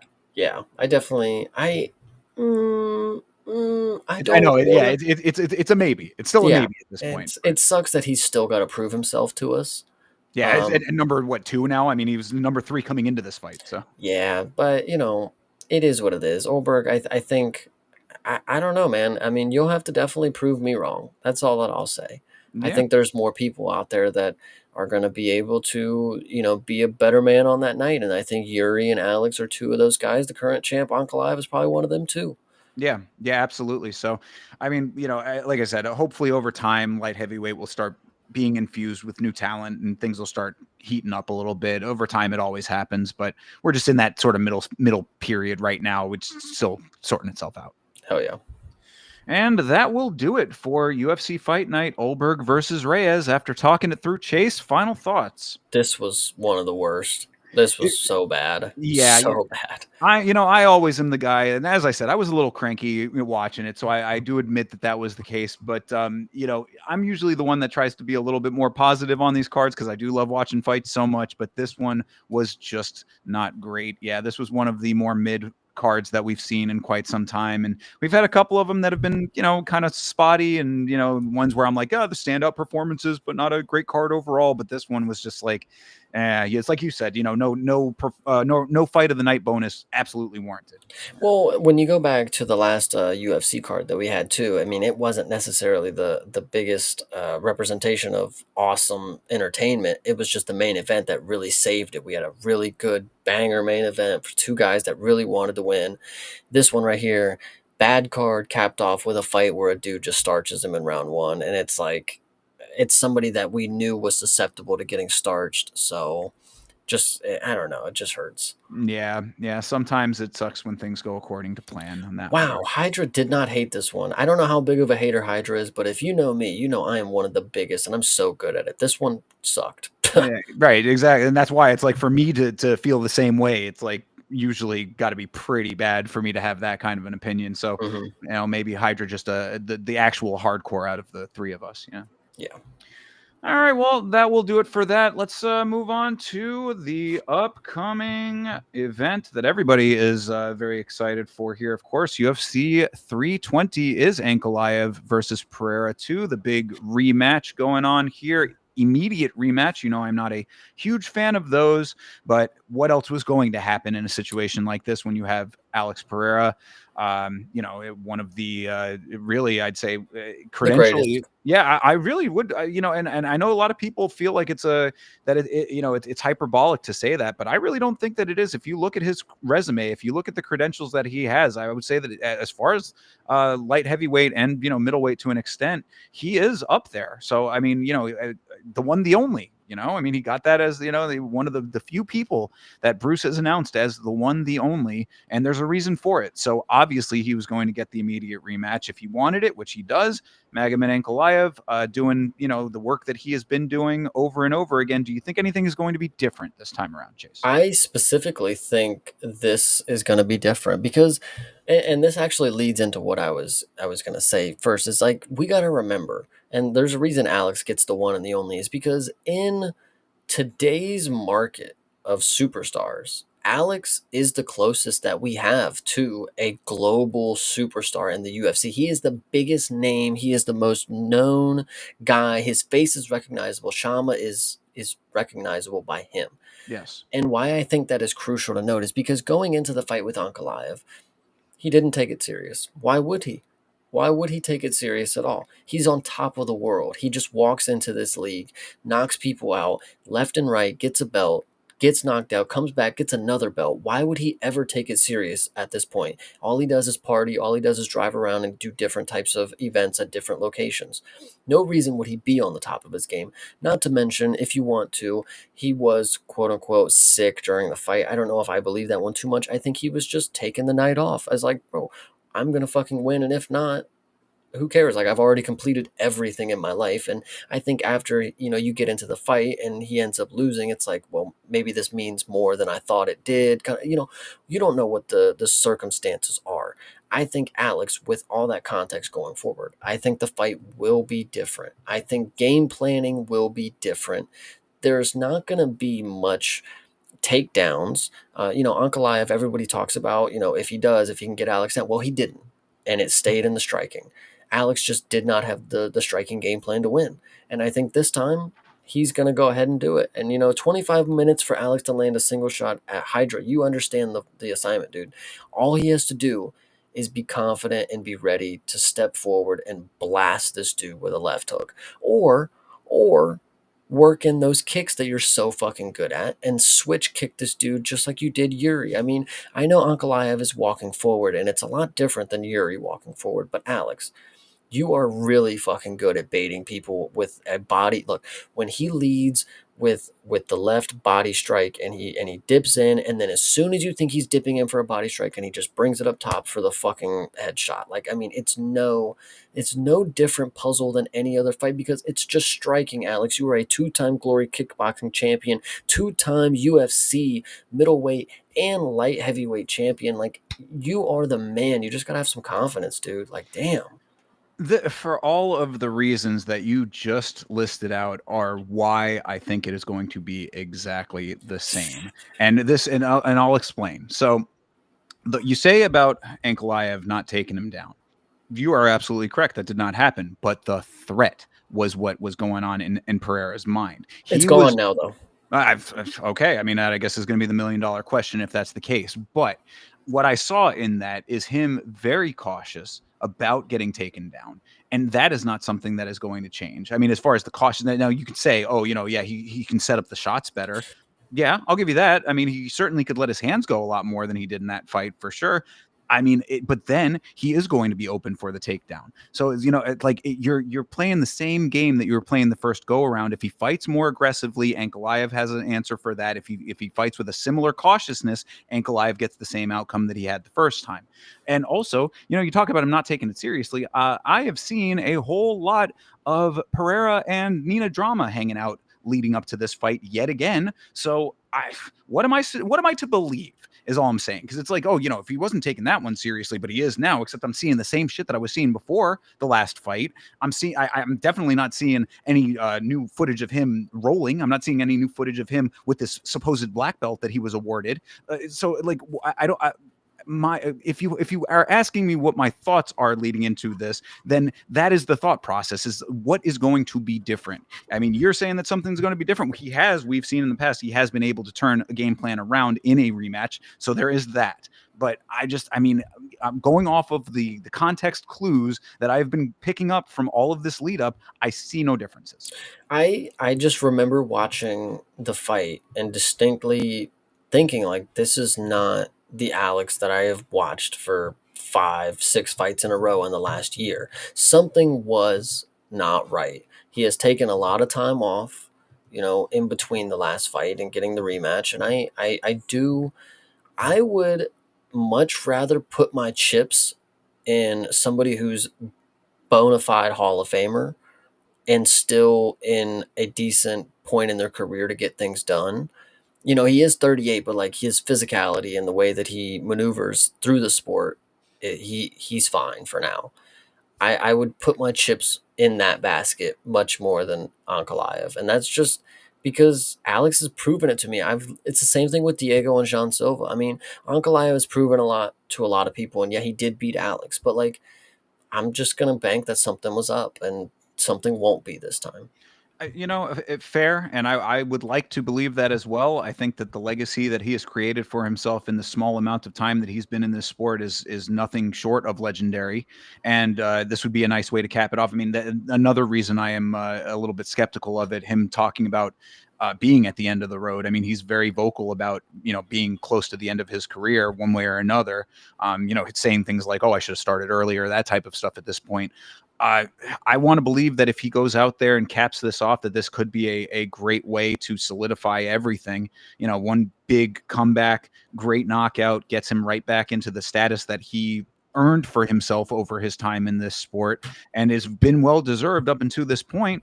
I want to believe it as well. I just feel like what we have seen out of Ankalaev is somebody who, the style is not captivating. It's definitely something that is not setting the world on fire as far as excitement goes, but it is highly effective. He has used it 21 times effectively, gotten a bunch of wins and a belt from it.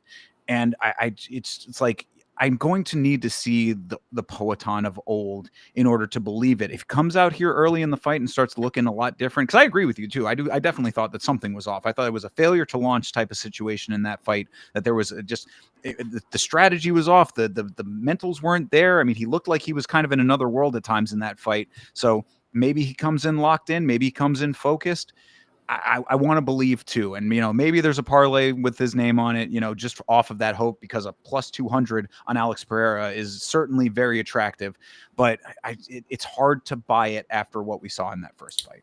Yeah, I definitely kind of agree, but I'm gonna take Alex for All sure. right. Yeah. I'm sadly going to take Ankalaev, just going off of what I just said, and then also the conventional wisdom that I have always held, that immediate rematches very, very rarely ever go the way of the challenger, because what has changed in the amount of time.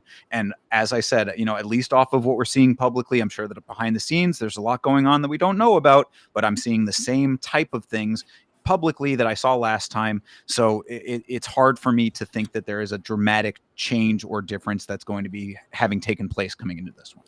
Yeah, I'm just this is gonna be a good week. That's all that I can say. I hope so. So, all right. Well, and as always, as people, Chase and I are streaming this podcast to our individual channels currently. Go to the channel that you like the takes of better, and like the channel, like the stream, so you can let us know who you think has the better opinions about these upcoming fights. Hell yeah. All right, moving on to the co-main event. This is, I believe, the people's main event here. I would want to say this is Merab Dvalishvili versus Corey Sandhagen. I am very, very excited for this one. People's main event is crazy. Also, being very excited for this is also crazy. And why I tell you is because, and I'm going to be truly brutally honest with you. This is going to be 100% the easiest win of Marab's career. I mean, I genuinely don't see how anybody sees anything different after what Umar was able to do to Corey and have him sit in his lap for fucking 25 minutes. 50-45, by the way. And then for what Sugar Sean was unable to do in the striking against Marab, I mean, Corey Sandhagen is nothing like the striker that Sean is. And Corey's just going to be a deer in the headlights. I mean, he's going to literally be standing there ready to set something up and just get taken down because he doesn't know what's happening. What I hate about Corey so much too, and I disliked it when I first saw. Actually, let me stop. I bought into it the first time I saw it. The second time I saw it, I was annoyed. The fact I'm still seeing it now makes me even more annoyed. This dude talks about himself like he's the fucking smartest MMA person ever. In his YouTube videos, he's like, and I saw that, like, that spot right there, and I knew how cool that was gonna be, and I knew I could do that because, like, I'm just that high level IQ in the game. It's like, if you have to tell us how fucking smart you are, guarantee you're probably not as smart as you think you are, because that's all you have thought roaming in your brain is like, I'm that fucking good. It's like, genuinely not buying into it anymore. If you think you're Einstein, sure, Marab's just going to take you down. I don't care. If you thought you the way that you heard Robert Whitaker talk about getting past Hamzat is what I heard Corey talk about getting past Umar. I have the plan. I've been training every day for it. I'm going to be the one to break it. I'm going to be the dude that makes everybody realize that I'm so fucking smart. I know how to fucking fight in MMA. I know how to grapple. I know how to do this. I'm a fucking third degree black belt. I have all this striking. Well, you lost to Umar 50-45. I think it's fucking hilarious because we're going to see it again. It's going to be so easy. I'm just. Well, the answer to this, though, or at least the response that I would have, is that he did have the wherewithal to get past Umar. The problem is that he is a great defensive wrestler. He is not great with his offense thereafter, at least not in that fight. I mean, like, he was able to get past a lot of what Umar was throwing at him, and that was why I was so upset with that fight, is because he was getting out of a lot of situations that Umar was putting everyone else in easily. He was able to evade them. He just didn't put any offense behind it thereafter. I mean, there was nothing following it. So What was he I will. supposed to do while he was sitting in Umar's lap? I'm just confused because that's all I remember from that matchup is Umar would grab him in the waistlock, Corey would fall back into his lap as a sort of like reverse guard pull, and he just sat there. What was he supposed to do? Was Nah, but just he would get back to his feet. He got out of the locks like several times in that fight. That was like, because I remember distinctly saying, "Go now, go now, go." You know, I mean, like, it's like, yes, you have done the impossible. You have gotten out of the control. Now go. you're selling it perfectly for me right now is Yeah, because no, you're no, going to be I'm sitting here yeah, I'm watching agreeing with you. Corey going go go go, and Marab's just going to be Yeah. Oh, yeah, yeah, yeah, every time. absolutely. All No, he's going yeah, to be doing. right. And that was my ultimate point, is that yes, Corey Sandhagen does have a great fight IQ. He just does not put all of the pieces together in order to make it a well-rounded performance against these guys who have a definitive game plan and utilize it very, very effectively. That's what Marab does. The fact that Corey is even in this fight is a little ridiculous to me. I mean, he's what, like, two wins and a loss, He two and injures one. Vicky, and now he gets a fucking title shot. Like, okay. Yeah, I mean, like, the strength of the resume as far as the most recent times go. I mean, I think, what is he, like, 3-2? I don't even know, but I think this is a prime example of, when people say, like, he's used his mouth to get all the opportunities. I mean, literally, Corey Sandhagen, he's not a big trash talker, but he sells an analytical, opinion that people are like, "Oh, well, maybe he does have a point. Yeah, he could be the one that's gonna fucking do what Peter Yan couldn't, what Sugar Sean can't. He's the only guy that hasn't faced Murat, but, like, he literally is not proving in his performances that he deserves a title fight. Like, I don't know.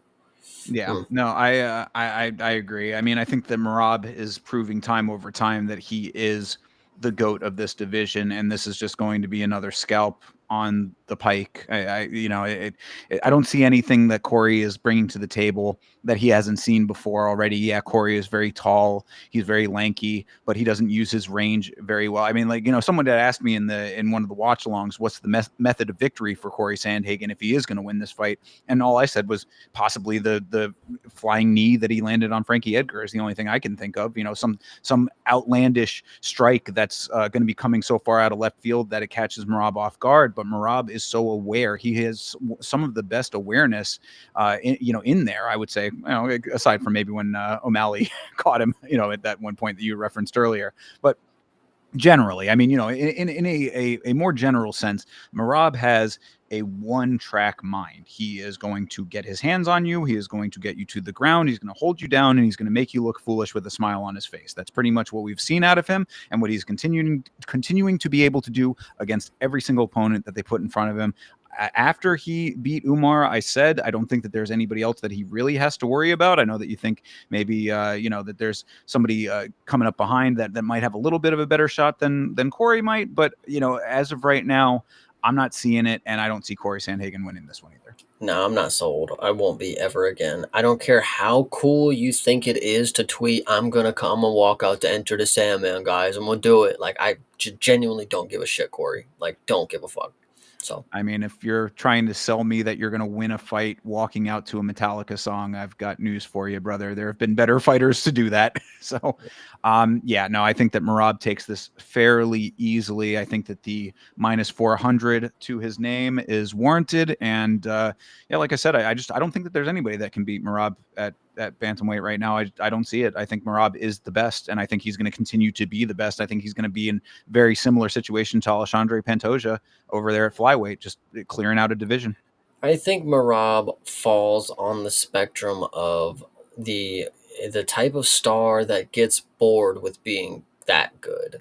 Merab would be so good and continue to rack up title defenses, but then at a certain point, I mean, what's left for him? He's got to go do something else. He's a wild man. Like, he can't just be beating everybody in the UFC. I mean, I feel like he's got to be going to do more after he's just clearly the best. I don't know.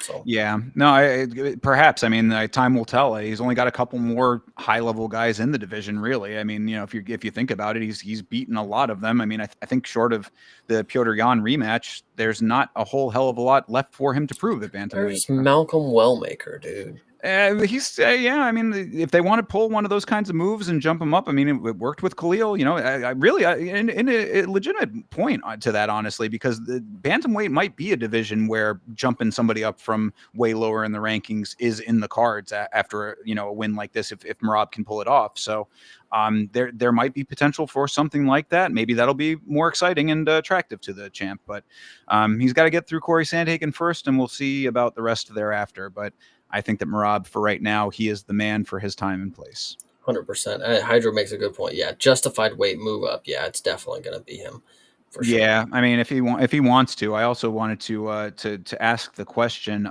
do you think that Merab is going to try to kiss Corey Sandhagen at any time in this fight? I don't think so because Marab actually was he took a liking to Sugar Sean. I don't know, you guys, the beef and stuff was definitely fabricated. Marab obviously didn't hate him because he had a look-alike hang out with him every single day of Sugar Sean. So he clearly was like, little buddy with him. Corey is not going to get any kisses though. No Definitely kisses for Corey. Oh, well, that's unfortunate. A loss and no kisses. not. Hmm. All right, well, we'll see what happens there. Okay, if that last one wasn't the people's main event, then this certainly is. Yuri Prohashka versus Khalil Roundtree. What are you thinking in this fight, sir? I just noticed that Khalil Roundtree is fighting right after Yusuf Zalal, which is perfect for this card. I can't wait for you guys to understand what we're going to Oh witness my right now. God. Well, we'll talk about that fight when we get to it, you hater. Yes, Yuri Prohaska is just that good. I mean, he's been in the UFC for years now. He has vacated his belt willingly to have shoulder surgery and came back better. He has only lost to Alex Bejeda in the UFC. That is 2 times. And if you don't understand what I'm telling you, that is Yuri Prohaska has only lost 2 times in the UFC's light heavyweight division. Those only being Alex Bejeda. I I have nothing else to tell you guys. He's just that good. He knows how to win against the top level competition. It's the only type it's the only type of competition he's ever faced. He had 6 wins in the UFC and got a belt. Think about that. He is that good.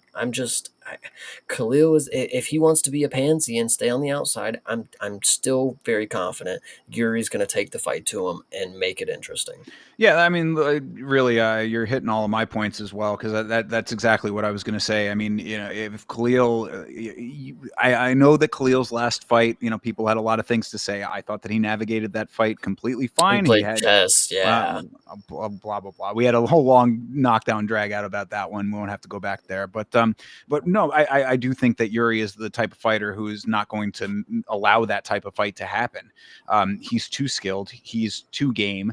He's too willing to get into the pocket with you and navigate it effectively. That's the thing that I think about Yuri that a lot of people don't give him enough credit for is that people think that it's like all strategery with Yuri because of the style that he has. He has kind of an unorthodox style, but like he is willing to be in close range when he's doing the work that he does, and he will take shots. I mean, we've seen him wobbled pretty badly. I think Rockets wobbled him at one point. Oh, he's been wobbled Yeah, plenty of I'm saying times. plenty of times. So it's like, he is a very savvy navigator of close range, and I think that Khalil is going to have a problem with what Yuri brings to the table. I think he's going to be too much of a puzzle, and Khalil's kind of flat Muay Thai style is going to play right into Yuri's hands unless, and this is the big unless, is if Khalil Roundtree can throw those leg kicks out there very effectively early. Because I mean, that's the one thing that Yuri does not do he does not check kicks. Yeah, but and then that goes to the point that I wanted to bring up is Yuri's style is just it's completely the X factor. You will never be able to gauge what he's capable of doing on any given performance. And you want to talk about leg kicks. Yuri, because he has the X factor, somebody like a Nate Diaz is another good example. It's like these dudes don't fucking check leg kicks. They don't care. They're gonna walk forward no matter what. I've never seen them get finished by leg kicks, and some people just don't. Some people are just truly chat. Yeah, Yuri's legs fucking hurt. That doesn't mean he's not just gonna fall on you when his legs don't stop working. Like I don't know. I think Yuri is just. He's proven to me that he's just that fucking guy. I mean, Hydra said it best. Yuri is that guy that I would willingly put money on. Like Khalil proved to me last fight that I wouldn't willingly put money that performance would happen again. Like that wouldn't win me anything. So I don't know. I think Yuri's gonna go out here and show some real shit. Your recency bias is astounding for this, considering that Okay, this he is the knocked out Anthony Smith, dude. It's not the craziest thing ever. he went to a knockdown drag out with Pereira. I mean, that was one of the best Pereira fights that there has been. with Pereira blowing his nose and coughing from illness in the corner. How many times is this guy going to be sick in his fight? I know, but at least with that one, I would admit you watched him blowing his nose and coughing. Ankalaev, I have no actual proof if he was sick or not. I'm just saying he did look off. So Well, whatever the case may be. My point is, though, is that Khalil Roundtree, when you put him in an uncomfortable situation, which Jamal Hill did not, that he rises to the occasion. So that's why I'm very excited about this fight as well. I think Yuri is going to make this one a little bit grimier, not necessarily like clinching wise, but I think that the striking is going to be tit for tat in a heavy way. I'm not saying that they're going to be pitter patter shots or anything. I think that they're going to be trading shots, and it's really going to be about who can navigate that more strategically. So if you thought that it was a chess match and a poor one with Jamal Hill, I think this is going to be a chess match on steroids. no fucking chance. No chess with Yuri. I mean, I know he got his master's degree and all that, but this dude throws all of the chips out the table. As soon as the fight starts, you go and you're like, oh, he got his hands up. And then he checks one leg, like, oh, he's checking the legs. Then just literally after he gets punched in the face, he's like, fuck it, what am I doing? I'm Yuri Prohaska. Like, I fight like an idiot. Like I'm a caveman. Like I don't use technique. Like See, and I this is what think I'm trying to say, though. You're making my point right here. I think a lot of people they view this unorthodox style as that. I'm saying that I think that there is more under the surface with Yuri. and Tony Ferguson probably thinks that about those stupid training videos that he posts, but it is what it is. You're putting no stock into sitting in a cabin for 6 days in the dark. There we go. Hydra actually said it. It's a sleep deprivation or a sensory deprivation shed. It's not just Mm. a cabin. There's a specific use to it, and he does it for 3 days. So I don't know. I think Yuri is actually just. I don't know, bro. He's a 4D chess is not really what I would say it as, because I'm telling you, there's no thought processes going on there. It's all instinct, and I think that's genuinely the best way to, like, when you're fighting. I mean, it's all just got to be locked in. You got to be dialed in to make all those key reads. If you want to call it chess, sure. I mean, it's instinct, and I don't know. Yuri's just one of the best at it. All right. Well, I mean, then I guess Khalil's going to have to have that same animal instinct. And as I said, I think that he showed that in the Pereira fight. I think that you have to draw it out of him. He's not going to go out there and do it just on his own. He's not going to put himself in unnecessarily dangerous situations, which is what we saw.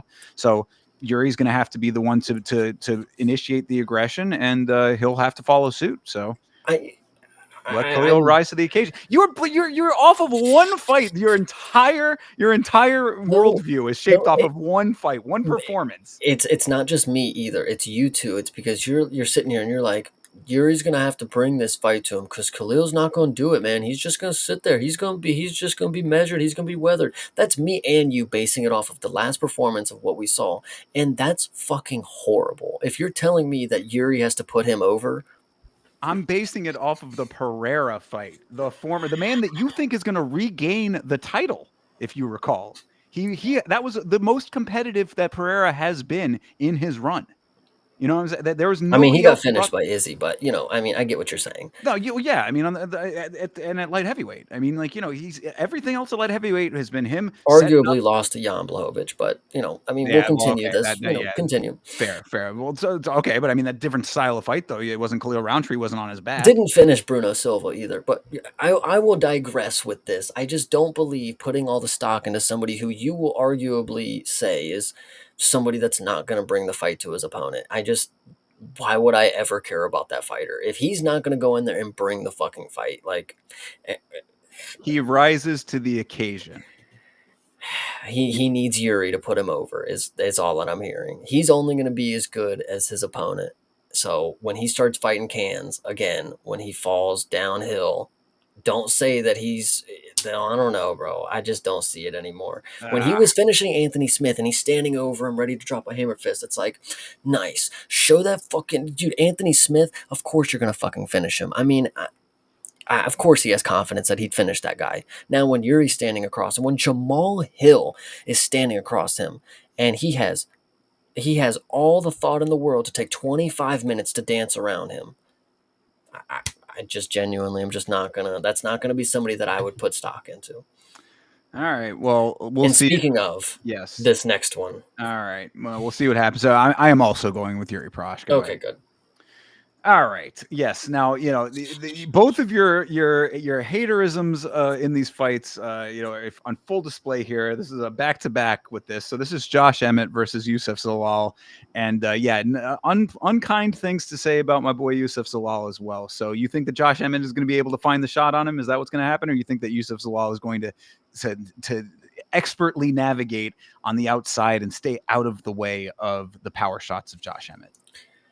No, this fight brings me no joy. I mean, I genuinely couldn't have picked two dudes that I hate the way they fight more.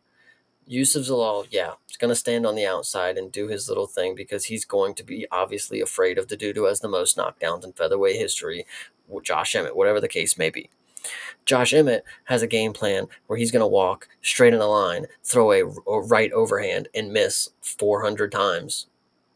That's going to be this fight. I have nothing else to say.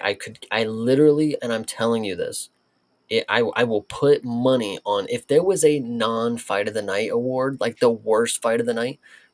I'm telling you, and I'm confidently telling you this because I want you to remember when you come back to this and you're like, I really expected a lot more out of him. Like you're not gonna get it. This is going to be a no finish fight. They're gonna land a total of 102 strikes combined, and whiff 70 of them. They're not going to throw a lot either. It's not going to be them throwing a bunch of punches and missing. No, they're both going to stand too measured and too calculated and too worried about each other that they're not going to fucking throw punches. Josh Emmett, a little less on the scale of being worried about Yusuf Zalal because this dude's fucking harmless. Josh Emmett is just also a caveman who just throws an overhand right.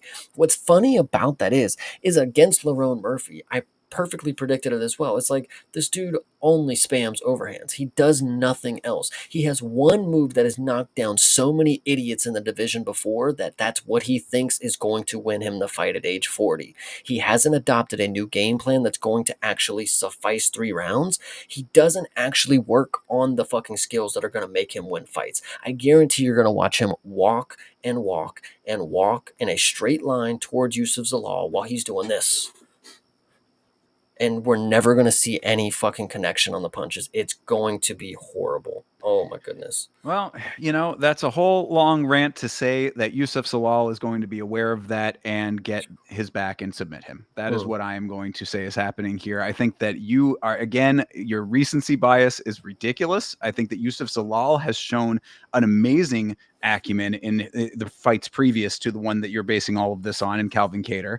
I think that this dude has a great submission game, and also that he is more game than you're giving him credit for. He was evading a power striker. Josh Emmett, of course, a power striker as well, so there is going to be some evasion. But I'm saying that you're the game planning for exactly what you just described is exactly why he'll be able to get his back. I mean, and this dude backpacks very quickly. I mean, Yusuf Zalal has a game plan of getting under the shot and then swinging around to the back. And Josh Emmett is not going to be quick enough for that. He does not have the footwork to keep up with Zalal. He didn't do that against Calvin Kattar. And that dude has worse takedown defense than Josh Emmett. So I'm just confused on where you think the confidence is coming from that Yusuf Zalal is now going to start. Again, he's going to get back to finishing competition that is at his level because Calvin Kattar steps up. This is a dude who's been fucking beat 4 times in a fucking row. And you have some sort of resilience to fighting him like a fucking man. Like he did that for 1 round. He was winning the first 2 rounds. That was the 3rd round. You're basing it all on the 3rd round. Mate, first it's recency bias based on the fight. Now you're telling me it's recency bias based on the 3rd round. You're going to tell me that I watched 1 round of Yusuf Zalal running and I've based my entire... I mean, that's what you're telling me. What do you want from you? All of the fights before that, go down Yusuf Zalal's record since he came back to the UFC. Listen. I could give a shit less about what he's done before because the fact that Calvin Kattar is the name that stepped up to the plate and he was terrified to fight him. It's the same thing with Khalil and Jamal. When Jamal Hill stepped up to the plate, Jamal freaking Hill, guys. This dude was terrified to finish him. I know he dropped him like 4 times and kicked his legs out from under him, but why didn't you finish him? If you were so confident that you could and you were so close to doing it, Yusuf Zalal obviously wasn't even close to doing it with Calvin Kattar, but if you could do it before, and you have people like Thinker out there right now who are putting so much stock that you're going to get back to this vintage performance and finish the competition that you did when you got back into the UFC, you're just wrong. He's not going... Listen, I put money, again, more bets being placed on Yusuf Zalal's name, that there is not going to be another finish in this dude's top 15 ranked career. I'm telling you. He's not that guy. He's just not. I mean, when he doesn't get Emmett down, okay, he's going back to his strike. He's going back to it. He's doing this shit. And it's honestly so fucking annoying to see. Because, and you talk about how game this dude is... Neil Magny is somebody that I would classify as game. Yusuf Zalal. I mean, the last time I seen him fight was a year ago, and he pranced around the ring for 25 minutes. 15 minutes, I'm sorry. It was a 3-rounder. This dude here is not fucking game. I mean, maybe we have 2 different definitions. If you think fighting Josh Emmett makes you game, I got different definitions for you.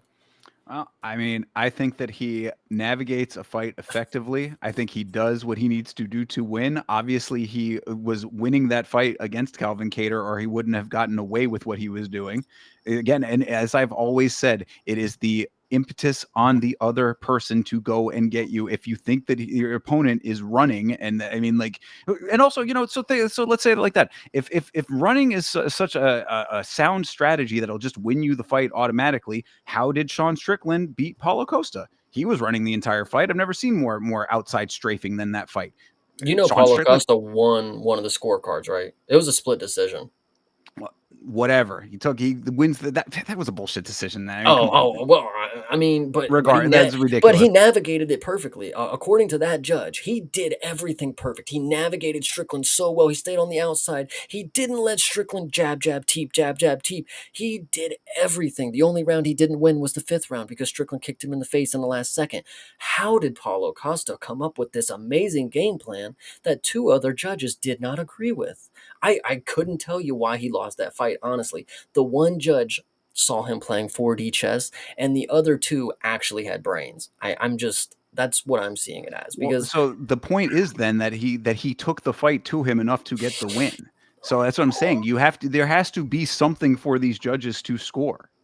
I don't know, bro. He's I winning mean, fights, man. okay. So if from what you said earlier was me basing the 3rd round of a Yusuf Zalal recent fight. So you're telling me those first 2 rounds, Calvin Kattar did a great job taking the fight to him because Yusuf Zalal he was able to play off of the greatest strength of his opponent when he was able to actually bring the fight to him. Is that what you're telling me? I mean, better than the third. He was gassed by the third. I will murder somebody. This is crazy. All right, Dude, chat. You see it. You see it, chat. Chat. I want you to believe that you are witnessing what happens when you ask somebody when a fighter is running away the entire time. How could they win the fight? And they will tell you that's just how it is. I don't know, man. I just Floyd Mayweather is an undefeated boxer who has that exact style and has done everything that he needs to do to get his wins with exactly what you're talking about right now. Get out of the way of getting hit when you can. That's all you got to do. and there's That's a how you win reason that fights. nobody's watching boxing, mate, is because Floyd Mayweather didn't move the fucking needle enough for people to say boxing is gonna carry on greatness past this. People are gonna watch Floyd Mayweather and they're gonna sell out fucking arenas with this fucking style. Like, no, it just doesn't fucking happen. Like, and even people who watch boxing, like, bro, Floyd Mayweather, sure, you cannot get touched all you want, but like, bro, this is MMA and we're entertaining here. I would much rather watch 2 people in MMA And there's decisively strike so just rather call it what than it is one then. person. Then you just nailed it, bro. Just call it what it is. You don't like it. It doesn't I matter that's you're you entitled to your just opinion. You just listen. don't like the style. It's fine that you don't like it. But don't try to Everybody make in it the like it just chat, everybody in the chat, please confirm that Thinker just compared Yusuf Zalal to Floyd fucking Mayweather. I stand by it. I stand by it. Absolutely, I do. Absolutely, and same with Khalil versus Jamal. When you don't, if your opponent is not engaging, you don't need to. It is not your, as I've always said about this, it is not your job to get yourself into situations that can get you harmed. If you are winning the fight, you're winning the fight. Do what you need to do to win the fight. You might not like it as the fan, but we see that same thing with the fucking with Pitbull and Dan Ige. You winning the fight. Yeah. Did we like it? No. It is what it is, bro. You do what you need to do to win the fight. What is going to get you the victory? You can be Yikes. and you can be salty about it. I that's just yikes, man. That's just really yikes that you would prefer to argue that I never Yusuf said I Zalal is prefer it. entertaining. I'd say I understand why he wins. I, I I get and why he's going to win this one. I think he's going to go out there no, and get no. his back and take him That's down no, and no, no, submit no, him. no. What I'm not understanding, it's not about how he wins. No, I mean he won. I mean he won. I mean Calvin Kattar did not touch him because he did not want to get touched by him. Sure, he won the fight. Sure, I'll give you that one. What does it win my experience? Does it win my fandom? Does it win me wanting to watch this dude more? No. Why would he be on the main event of this card? I mean, that's just I mean, and why does he win an opinion like yours to say things like this about him? I genuinely just don't fucking get it because it, I just don't He's in know, the because man. I just don't know. he's in the same camp as Bilal, As and Floyd fucking Mayweather, I mean, that's a different story. But I mean, like but my point is when it comes to MMA is that, yeah, you have to work a little bit harder. You have to get more wins because, yeah, your style is not going to be as fan friendly, but like Bilal did it. Bilal made it work. No, bro, Bilal was the most memed fighter of all time, had to work doubly hard to get himself to where he did. And what did he do? He went out, continued to get wins, got himself a belt. So that's what I'm saying, man. You can love it, hate it, feel however you want to feel about it. If he's getting the wins, again, it is not his job to put his face in front of his opponent's fist. Get your hits, get out of the way of getting hit, and win the fight. That's what you got to do. and fans like you can be angry about it all the way to his belt. His belt. I'm cute. All right. I remember Carlos Ulberg is doing the listen. same fucking thing. Listen. eh, He stood his ground. Listen, we said the same thing about Lerone. You asked me why I liked Lerone and I didn't like Zalal. Exhibit A, he did a spinning elbow and cracked the fuck out of his opponent who walked in like an idiot. What is going to happen when Josh Emmett walks in like an idiot on Yusuf Zalal? He's not going to stand his base and knock this dude out. He's just not. Lerone Murphy at least dropped him too, I'm pretty sure. So, this is something. These are two different leagues that we're talking about. When you talk about evasive fighters or people who actually will set up the trap, Yusuf Zalal never set up a trap. He never was once willing to engage with the trap. I don't know, bro. You got to be willing to give one and take one in this sport, and that's how you build fans, and that's how you win fights convincingly. And Yusuf Zalal, you had a 3-round fight with Calvin Kattar, and I couldn't tell you that you landed a single strike that mattered. That's the problem with this fight style.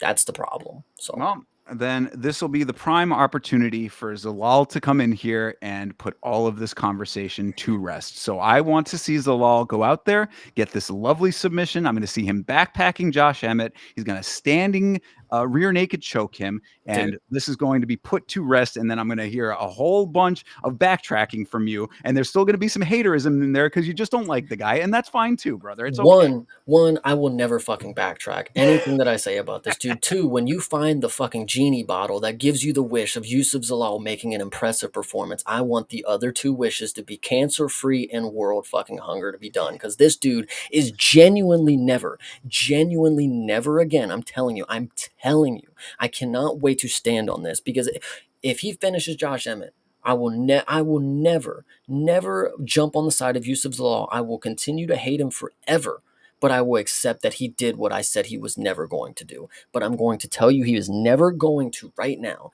from this point on, up until the top of the division, if he even makes it further past Josh Emmett, he's not going to finish any of them. He's not going to get a single finish. And you know what a performance that is that doesn't get a finish from Zalal?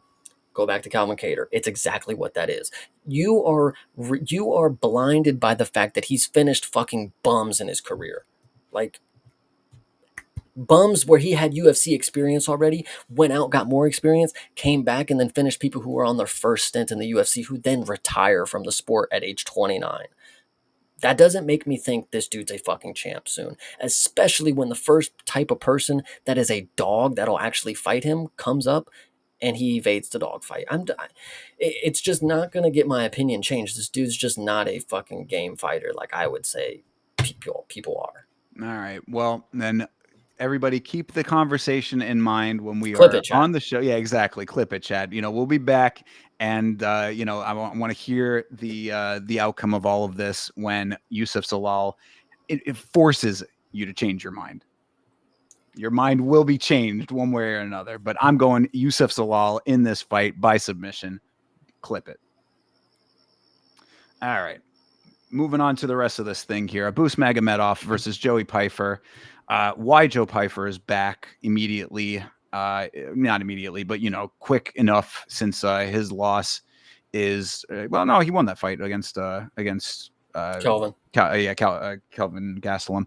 But, either way, I don't think that anybody was clamoring for another Joe Pyfer fight. What are you thinking here? Joe Pyfer is the way that he fought Kelvin Gastelum after he just fucking knocks him down anytime he wanted and then just decided not to punch anymore for the rest of the fight didn't give me great confidence that he was some sort of fucking killer like we thought he was. It's Kelvin Gastelum.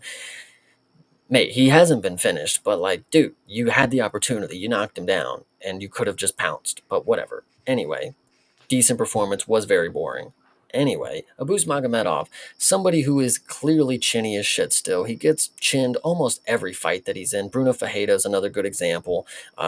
Sean Strickland obviously finished him, which is a fucking pillow-fisted man. Joe Pyfer has the ability to walk in here and just flatline Abus in the first round. I don't think it's more complicated than that. I think it's the easiest thing for him to do. Set up a combination 1-2, just blast a hook. I don't care. Abus is not somebody that is going to dodge it or, make some crazy read off of it. He's just going to try to eat it with his chin high and figure it out from there. Joe Pyfer, great wrestling in his backpack kind of deal. Like he's able to have it when it's necessary, but he doesn't utilize it unless his fucking striking is dog water. And that's the fucking worst part, is that Abus is going to make his striking look decent. So Joe Piper's not going to have to wrestle, but Abus, if he gets rocked, he's going to shoot and then probably not going to get a takedown. I think this is probably the worst for Abus out of all the matchups that he's had recently that I was confident he would win. I don't think this is it. No, he's going to get finished by Piper, I think. Yeah, I think that I'm in the same camp on this one. I mean, Abus is just a dude who, like, again, there are like strengths there, but they've never been like stronger than the better man in the evening kind of thing. And I just feel like a lot of the times he's just not that. So it's like he's one of those guys that like he's like a high middle to me. Like he will get a win here and there. He will continue to be middle of the road, middle of the pack. But Joey Pfeiffer's probably got a little bit more on him in this matchup specifically, and the striking's definitely going to be better on Piper's side. So unless Abus is going straight for the double legs and just blasting and really getting him to the ground, like really committing all that he has to keeping him on the ground, I don't see that being the case. And if that's not the case, then I think that Piper will probably be able to piece him up. What I think is key to note is that Abus Magomedov. Now, when I speak of game fighters, I obviously am talking about real killers here. Abus Magomedov is somebody who I would classify as game. He puts himself, knowing he is chinny as hell, knowing that anybody with the slightest amount of power is going to knock him. He is still taking steps and taking competition steps upwards when it comes to devastating strikers. Sean Strickland is a great striker, but he ain't no devastator when it comes to the power. Volume, yes. The fact you get finished by him, that's like the lowest of the low right there. Then you come back and, Bruno Fajeda almost takes your fucking head off and then you submit him. That's a pretty fucking powerful striker right there too, who knocks a lot of people out. Then now you come in here and you got Joe Pyfer across from you, arguably the hardest hitter in the UFC history. Francis Ngannou has nothing on him according to this fucking machine. So, what I would just like to say is, Abus, he has the confidence that he wants to be the best. I'm going to be the best. I can do it.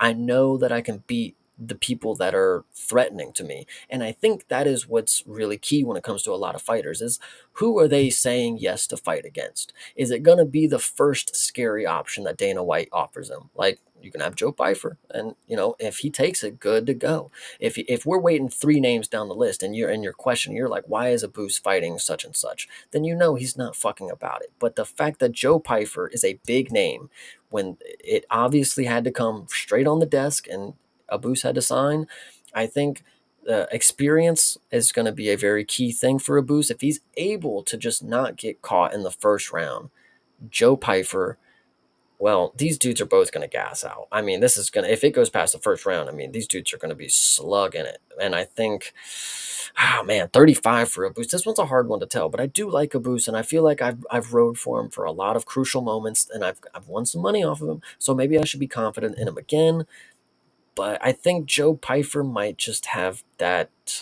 He just might be better enough to do it. I don't know. I mean, that's all that I'm really putting it down to is just I think that Piper, the striking will be the deciding factor here, and it's really going to come down to if Magomedov wants to take it to the ground early. If there's success in the clinch and he can wear him down that way, then maybe there's some later success that could be possible.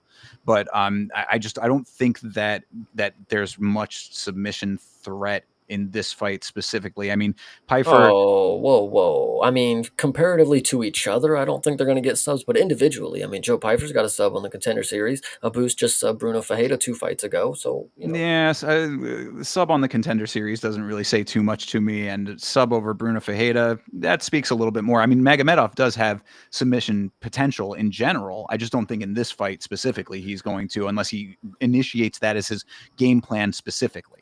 What I think is key when it comes to the grappling, I don't think we're going to see it, but if we do, Abus with his new style, he leads with the striking, and then when you're tired, that's when he starts using his grappling, and he's really good at this, specifically floating on top position. When he's able to get somebody in the position where they're on their back and they're flipping to their stomach, and he's threatening the choke. He's able to stay very with a strong base on his feet so he can land some good ground and pound.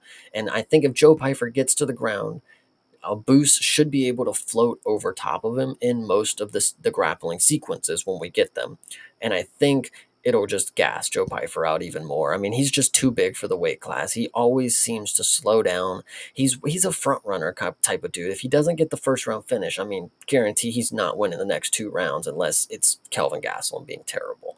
So Yeah, I mean it's possible. It's really just a matter of like I said, I think that Magomedov needs to have that as a solid game plan as opposed to using it as the second option. mhm. You know, if that's how he wants to go, if he's like, okay, you know, I don't want to stand with this guy, that so I need to make sure that I get him to the ground.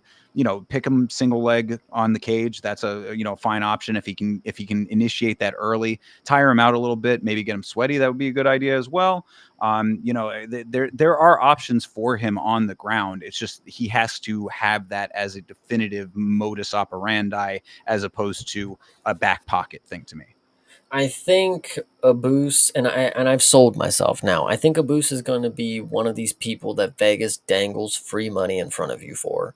Abus, he's going to be counted out every time he comes to fight. He's going to be the dog because Strickland finished him. Because Sean Strickland finished him, nobody's ever going to respect him. Nobody's ever going to put money on him. Probably got something to do with him being, representative of Germany. Not many people want to be caught betting on the German guy. Whatever you want to say. I don't know. This guy here, another good dog. I think he's got the Meli Costa syndrome, where Vegas just wants him to be free money for people who pay attention. And Abus has the possibility to upset here, and I think I'm going to go for it. Yeah, fair. I mean, that's fine. I think that if Pfeiffer was able to get a knockdown on Kelvin Gastelum, who has one of the best chins in the game, sad to say, with all of his other issues aside, he is, indestructible chin. I think that as soon as Pfeiffer is able to land a power shot on him, then the course of action is going to change dramatically. So that's why I'm saying, like, if Magomedov starts off with the sole intention of making this a ground fight, then yeah, there is potential down there. He's just going to have to make sure that he makes that happen effectively early. If not, if it's a last resort or a secondary option for him, Pfeiffer is going to be able to pull away with that, and he's got power in his hands, as you said. I mean, I think that there's a lot of potential for that chin to get rocked. If you go back 2 fights for Joe Pfeiffer, maybe 3, he had a 5-round main event against Jack Hermanson and lost. I think Jack Hermanson is pretty similar skill set to what Abus potentially could have. I mean, he's got striking, he's got grappling, he's got a mixed bag of things. At this point in his career, what do we know of Abus's main? What is his main attribute? Is he going to come out here and try to strike with Joe Pfeiffer, or is he actually going to rely on his grappling more? His name is Magomedov, man. It's kind of there, If he starts Yeah. grappling 100% of the time, who's going to blame him? Oh So, yeah, no, I wouldn't be mad at it. I think that is where the win lies in this fight. Don't make it a firefight. If he mhm. comes out and does that, then I think that Magomedov can take this win. I just every round starts on the feet, so for that, with the power that Pfeiffer has in the hands, I'm thinking that he's going to land the shot. So it's really, I mean, that's it's pick your choose your own path on that in that regard, in my opinion, because it's like, yeah, the potential is definitely there for him to make this a very clinch, very grapple heavy fight. And if Yeah, he wants to do that, then by all means, this would be one that he certainly can take. 100%. All right. And I into some much more fun things here. Teba Gautier versus Ozzy Diaz. Good Lord, this is a So slaughter waiting you to happen. obviously didn't hear. This fight is off. Oh, is it? Oh, they left it on here. That sucks. Yeah, just a couple hours ago, Ozzy Diaz pulled out. What I think is really funny about him pulling out and Ateba Gutierrez needing a replacement or whatever is like they didn't just scrap it. It's like, no, we're looking. Don't worry, guy. We're gonna find something for him to fight. I mean, it Right. could be an alligator. I don't care. Get him in there to fight something because the fans are here for Gutierrez. And Ozzy Diaz pulling out, little uncharacteristic for somebody who I think is, listen, talk about game fighters. This dude's a little game, but because he gets his ass whooped and he's okay with that. But him pulling out, kind of sucks. Where's Torres Finney when you need him? I don't know, bro. This one pulling out we'll see if they figure it out, but I don't think they will. I might have missed it. You said that there was a reason, or they didn't give a reason? Just sick or Yeah, okay. you It's one of know. those kinds of deals. All right. Well, I do hope that they rebook somebody for a Teba Gautier because I mean, this guy is a natural killer for real, and I would have loved to have seen him take Ozzy Diaz's head off, but All right, um, maybe Junior Taffa's feeling a little better. and there you go. That'd be a fine option. Yeah, there's probably. I mean, middleweight. There's plenty of options. So hopefully somebody steps up. Maybe it is Torres Finney. That would be There we crazy. go. Yeah, But true. yeah. All right. Unfortunate there. I guess we got to move on then. Hopefully they rebook Gautier. Facts. All right, Edmund Shabazian versus Andre Muniz. Hey, good lord. All right, what do you think? Shabazian is this dude that gets a lot of knockouts in the first round for some reason. I'm pretty sure, right? That's this guy. Yeah, he also has pretty good ground game as well. But I Okay. mean, he's kind of like one of those dudes that like has a little bit of each, but it only comes out selectively, or he loses in emphatic fashion. Yeah, Andre Muniz. I mean, who cares, honestly, dude? I'm just Edmund. Go ahead and finish him in the first round. Let's go ahead and get it done. You're 27 too. I mean, the fact that you're not on the radar more for me, something's up. Something's not clicking for me to like actually remember who you are. Like I see your name and I'm like, oh, it's just that guy. Something's up there. So hopefully you clear it up this fight. And I'm like, well, there he is. There he just finished the fucking old man. Good job. Nah, NPC. Yeah. But yeah, I think Shabazian takes this one pretty handily. I would suspect for that exact reason. I Hmm. think Muniz is about as middle of the road as they come, and Shabazian is one step above that. But Shabazian has had his own problems, so this would be a nice way for Muniz to make a more of a stamp than the 24 wins would lead one to believe. Oh yeah. All right, excuse me, Chris Gutierrez versus Farid Basharat, one of the Basharat brothers. He is the undefeated Basharat brother. What are you thinking here? I think that I misspoke earlier when I was talking about Josh Emmett and Yusuf Zalal getting the non-fight of the night award. I'm pretty confident that it's going to be this one. Yeah. I mean, this is going to be either Gutierrez leg kicks Farid to a boring decision, or Farid actually goes out there and chases the sub. I mean, Farid has been, he's got some subs to his name now. Why the fuck is Chris Gutierrez going down to bantamweight? It wasn't. What the fuck are you doing, dude? Oh, was he fighting light before or featherweight rather? Yeah, he was featherweight before. Yeah. Yeah. Huh. Well, I don't know. I mean, new challenges perhaps. Yeah, I think so. I mean, the weight says 46, and I feel like 45 is what I remember, but I could be wrong. But either way, this fight, Basharat, bro. I mean, these are another set of brothers that have a lot of hype from the region that they're shoving the idea down our throat that they're all going to be really, really good. The Bonfim brothers are another example. They're not very good. Basharat bros. I've seen the other one get knocked out like just recently by Ricky Simone. So this one, not sold on him very much. I mean, generally when it comes to siblings in the sport, there's always one that is the standout of the two. So I want to believe that if Farid is the standout brother, then maybe he brings this fight a little bit more to Gutierrez than other people who allow Gutierrez just to kick his way to victory will do. This is the exact type of fight where, you have a definitive game plan from one person and all you need to do is get around that. So fucking, I hope that he watched tape. That's all that I Mhm. can say about it. Good Lord, dude. I mean, there's nobody who telegraphs their style more than Chris Gutierrez. So go in there and negate his style. That's all that he has to do to make this an effective win. I mean, Gutierrez, I guess if he is dropping down, maybe there's some power there that could be a problem for Farid, but if that's going to be all even and not the case as far as if we're talking straight all across the board as far as stats go, then I think that Farid just needs to get around the kicks. I mean, that's all you got to do. Yeah, I don't care what way you're gonna beat Chris Gutierrez, but I would really hope you do because if you are some stud, if you are touted to be some stud eventually, Chris Gutierrez is not a hard task. So Yeah, I mean that's exactly it. I mean this is the exact type of fight that you need to be able to win in order to ascend to any kind of next level in this sport for sure. hell yeah. So yeah, I'm gonna put some faith in Farid to be able to do that. All right, Daniel Santos versus Jusang Yu. This is not jiu-jitsu. This is the other you. This is the guy that just got no. Oh, Jekka Saraga. Yeah. Okay. This is fuck. What was his name? I'm trying to think. There was a cool nickname he had. I probably just saw it when I clicked his Was it fucking the Korean Mike Tyson? not Korean Tyson. I'm trying to think.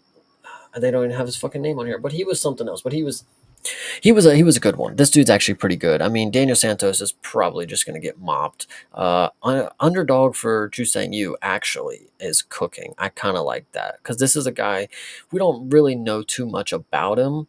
In terms of like what he can do in the cage, but I do know that he can flatline somebody. So that's all I need to know. If it's just some random Brazilian clone, I mean, they get knocked out any other day of the week. I might as well get to see one right here. So I'll take Mr. Yu from Korea. Yeah, I like it. I like it as well. Santos, and kind of middle of the road talent as far as I'm concerned. I mean, there have been some standout moments. I want to say I'm trying to like think of them off the top of my head, and it's not. Korean Zombie Jr. There it is. Yes. Got you. His Okay. coach is Korean Zombie. Thank you very much, Hydra. Yeah, so he was the one. Yeah, I remember that because when he got his last win, he was given all the praise to the zombie, and I was like, yes, good deal. Yeah, well, that's a fine pedigree to have, and a good person to be learning your craft from. So I actually think at the time we talked about it, living up to want to be the next Korean Zombie. I mean, you should probably reach for a little higher, but it is what it is. So he'll yeah, probably be pretty good. as far as Korea goes, though, I mean that is like legendary status over True. there. True. So Fair. and really one of the greatest representatives of that country in this sport. So, yeah, he could certainly surpass that going forward, but a fine starting point, I guess you could say. Hell yeah. So yeah, so I think that this, yeah, I'm struggling to understand why he is the underdog in this fight. UFC experience. But Mm, we know it doesn't matter unless your name is Neil Magny. So there you go, bingo. So yeah, Jusang Yu, I think that is a nice underdog pick right there. hell yeah.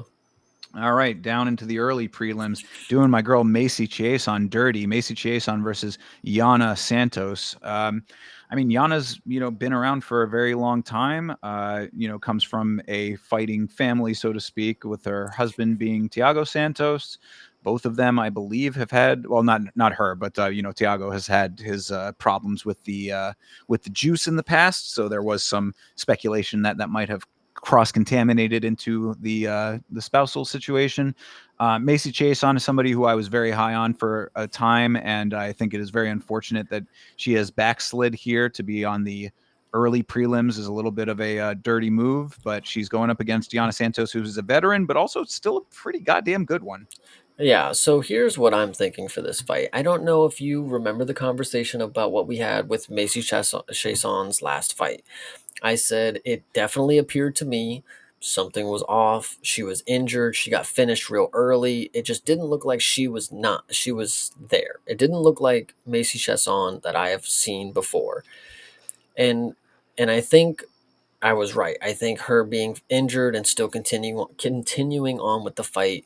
I think that is what has happened because there was another big pullout on that card, so it was like a I'm saving the show at this point kind of deal, and I feel like she felt obligated for that because the UFC normally takes care of their fighters who do stuff like that. And here we are. I think this is the perfect example. She gets a fight on the prelims of a pay per view. It's on a pay per view. Who cares?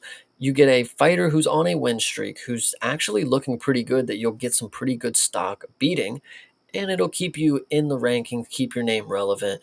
Yana Santos is somebody who, when I first saw her fight, I said, wow, this prospect is going to be fucking good. But then I realized she's fucking old, so she's on her way out. I mean, it just has to happen. Meishi Saison, still 34, not necessarily, a spring chicken to fucking Yana Santos, but in the midst of a middling career rather than the exiting of a career, in my opinion. So I think Macy, I mean, she played her cards right by taking her last fight injured, in my opinion, and I think it's paying off for her.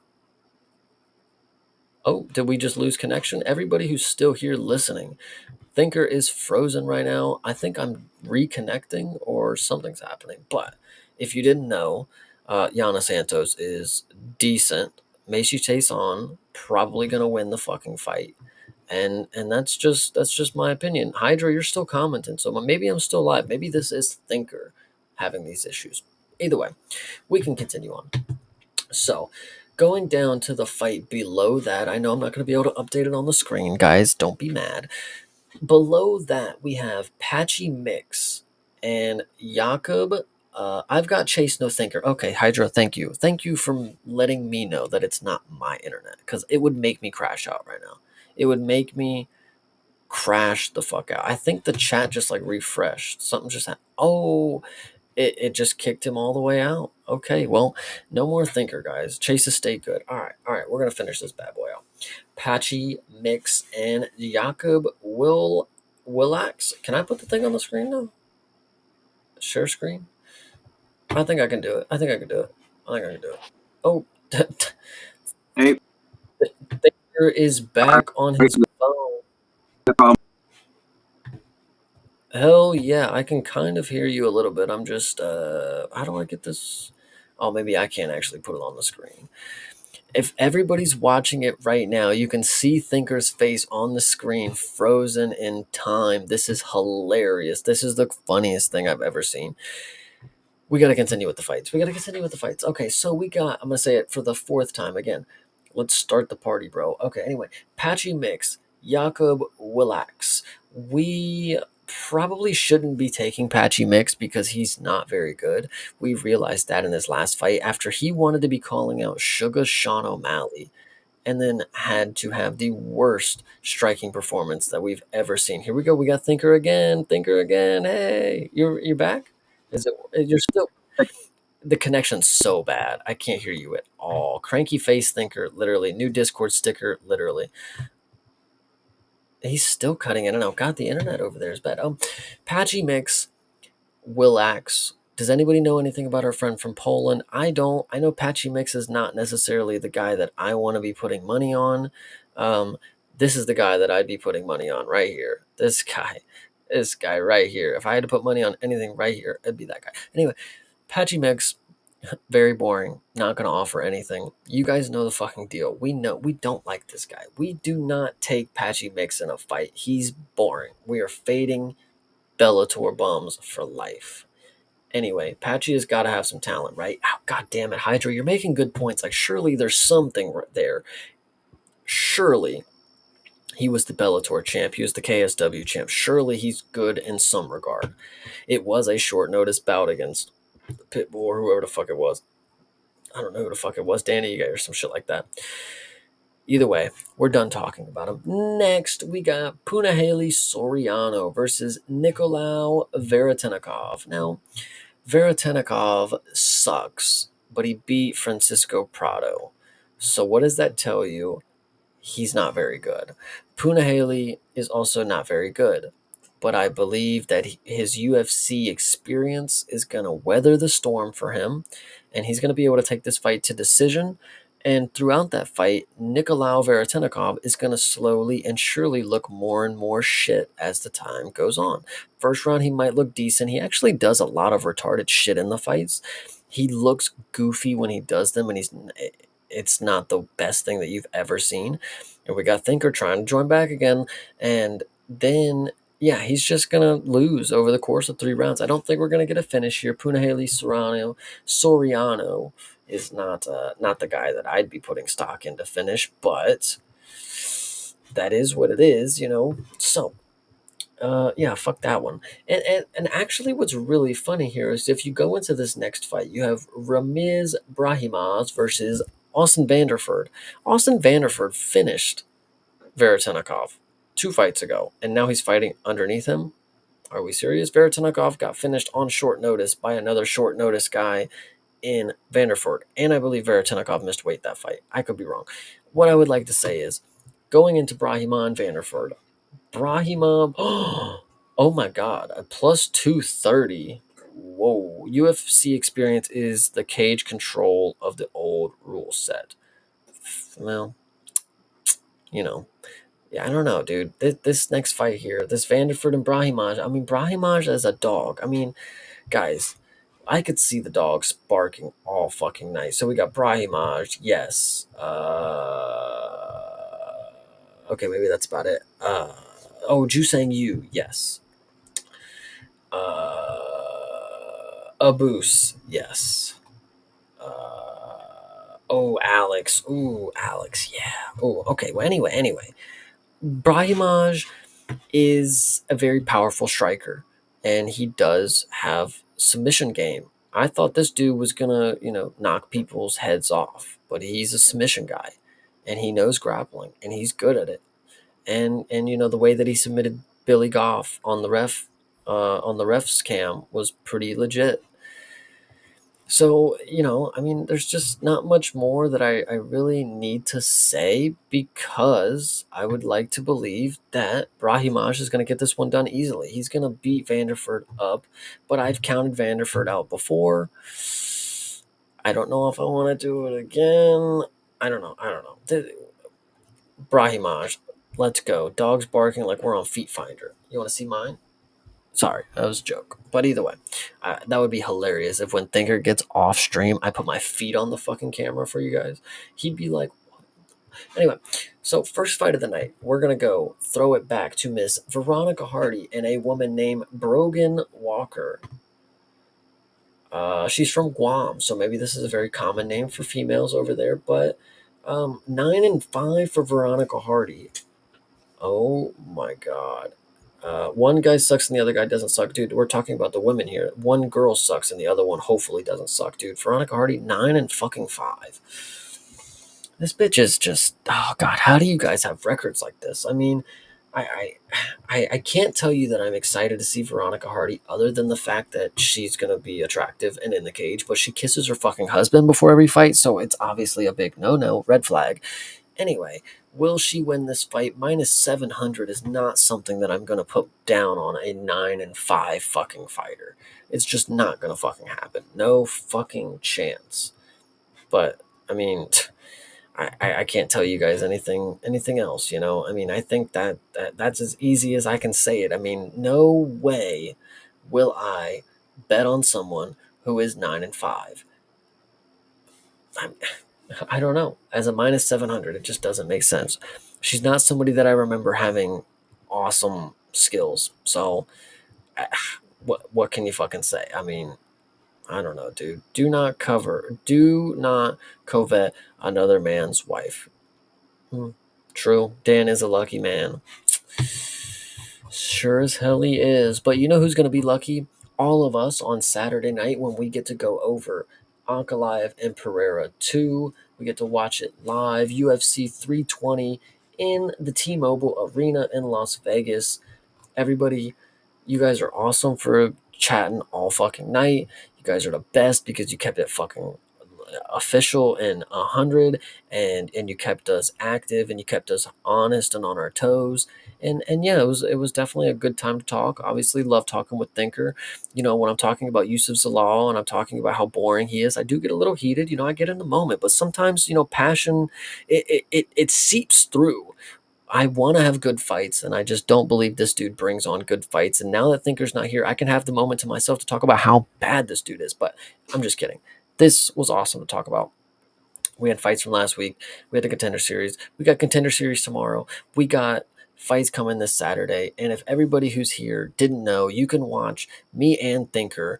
Oh, okay. He's here for the end conclusion. We're gonna go ahead and wrap it up, unless there's anything you want to cover. No, I apologize for the internet difficulties on my side. So thank you very much, Chase. We can run back through real quick if you want to give your opinion on some. No, we were that's out at all right. Chase on and Santos. Just give your picks at least. Everybody wants your picks. Everybody wants your picks at least. Yeah, so I guess when we left off at Chase on and Santos. So yes, Chase on and Santos. If you would like to make your pick on that one, go ahead. Sure. I said that for that, I was agreeing with a lot of what you were saying. I thought that Chiason coming back would be a really nice way to get back in the win column here, and I do think that she is better than her last performance would lead one to believe. But the caveat to that is that if she loses to Yana Santos, then there's definitely something wrong with what she's doing, and then something needs to be reevaluated with her, because she is someone who I had a lot of stock in the past. So I will go with Meishu Chiason for that one.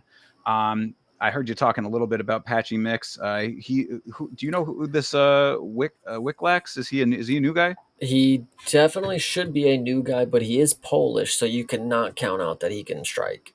Indeed. He's from KSW, so. Okay. Well, I did just watch a KSW card and had some great enjoyment of that. So I am 100% a liar. This dude cannot strike, it appears. He's only been finished 2 times by TKO or KO, never finished anybody else by KO or TKO, but does have 10 submissions. Well, So, all right. I mean, Patchy Mix, also a dude who, in the past at least, was decent with his wrestling. So perhaps a good competition there. I want to believe that with the amount of experience that Patchy Mix has, that he can actually get a win against a newcomer to the organization. He himself a newcomer, of course, still. But yeah, I mean, tentatively not knowing too much about Miklakis.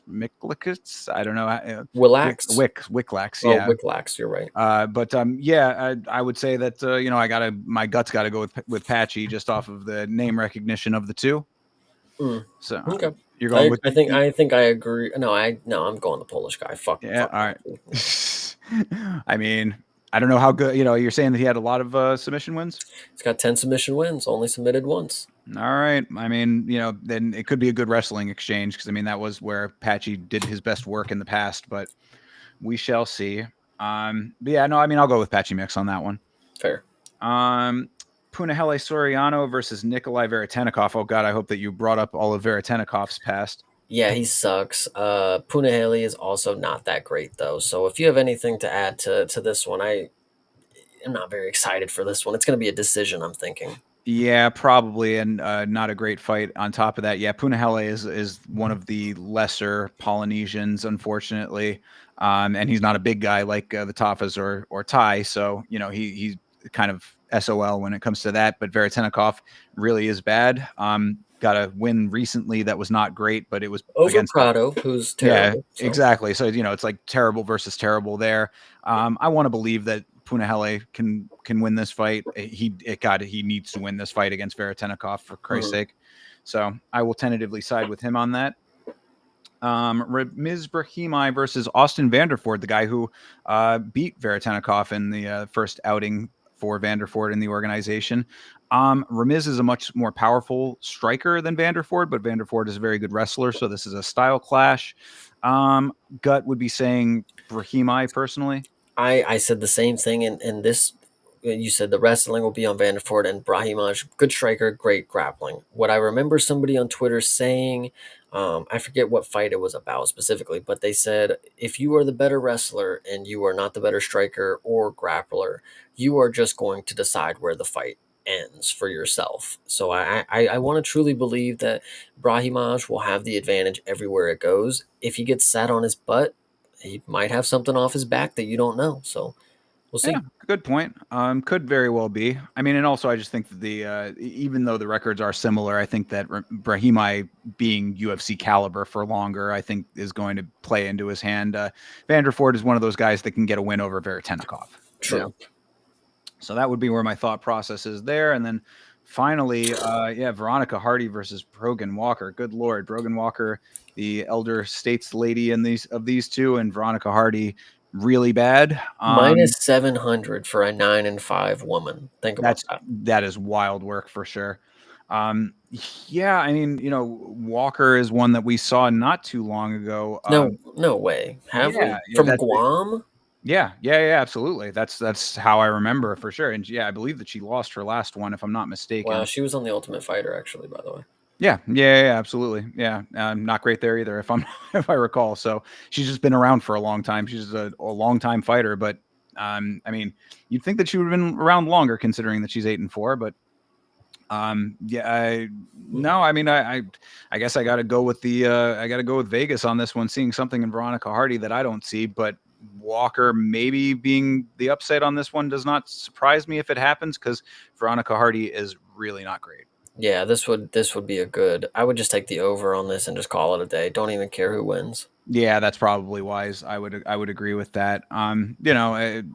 If I have to pick, I like my dogs. I'll go with Brogan Walker. Why not? Hell yeah. Well, I very much apologize for the internet issues there, out of my control. I'm glad I was able to reconnect for the end here. Thank you, Chase, very much for keeping the show going while I was gone. Appreciate all of you guys, especially you guys who've been hanging out with us for the entire show. So Hydra and Didgeridoo, you guys are the fucking MVPs of the evening. So thank you very much for that. Thank you to everybody who was in the chat earlier as well. This is obviously a very long episode for us. So appreciate all of the support there. We will be back tomorrow for the Ultimate Fighter. Or at least I will. Are you doing the Ultimate Fighter tomorrow? Contender series. See, Jesus Christ. I don't know why I always do that. Yes, Contender series is tomorrow, and I will be on for that. Will you be? I will also be on for that. Yes. All right. So we will both be doing Contender series. And then, of course, on Saturday, we will both be live for 320. You can find me at youtube.com/@YamaShow. Chase? They can find me at youtube.com/@CPSmalls. And before we actually go, there's one more thing that's happening between Tuesday and Saturday. If all plans go accordingly, everybody on Thursday, me and Thinker St. James are going to be going to the movie theater to catch the latest showing of The Smashing Machine. Correct. We will be planning to go over this Friday early in the afternoon on stream and let you guys know all the details and, of course, keep the spoilers to a minimum. But we are excited to go over this the first day that it is happening. So please mark your calendars. We are ready to have you guys talk about The Smashing Machine with us. Absolutely, yes, yeah. So a lot of content coming at you this week. We're going to be doing a whole lot. So yes, the Smashing Machine on Friday. Tuesday is the Contender series. Friday the Smashing Machine. Saturday 320. So keep your eyes open. I might even try to get a small video out about the Vanderlei situation. Perhaps, maybe. Nice. We'll see if I can fit that in. But either way, appreciate the support as always. Oh, and also one last thing, very, very last thing I wanted to mention.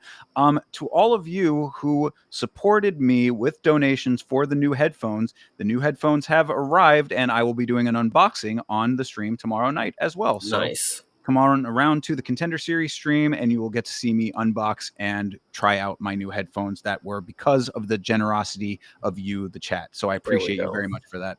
100%. Yeah, the chat's awesome, man. You guys were literally doing awesome things tonight. Appreciate it. Yeah, really, really appreciate the active chat tonight. So, all right, guys, we will close this one out. Thank you very much for hanging. Have a great rest of your night, a great rest of your week, and as always, fight on.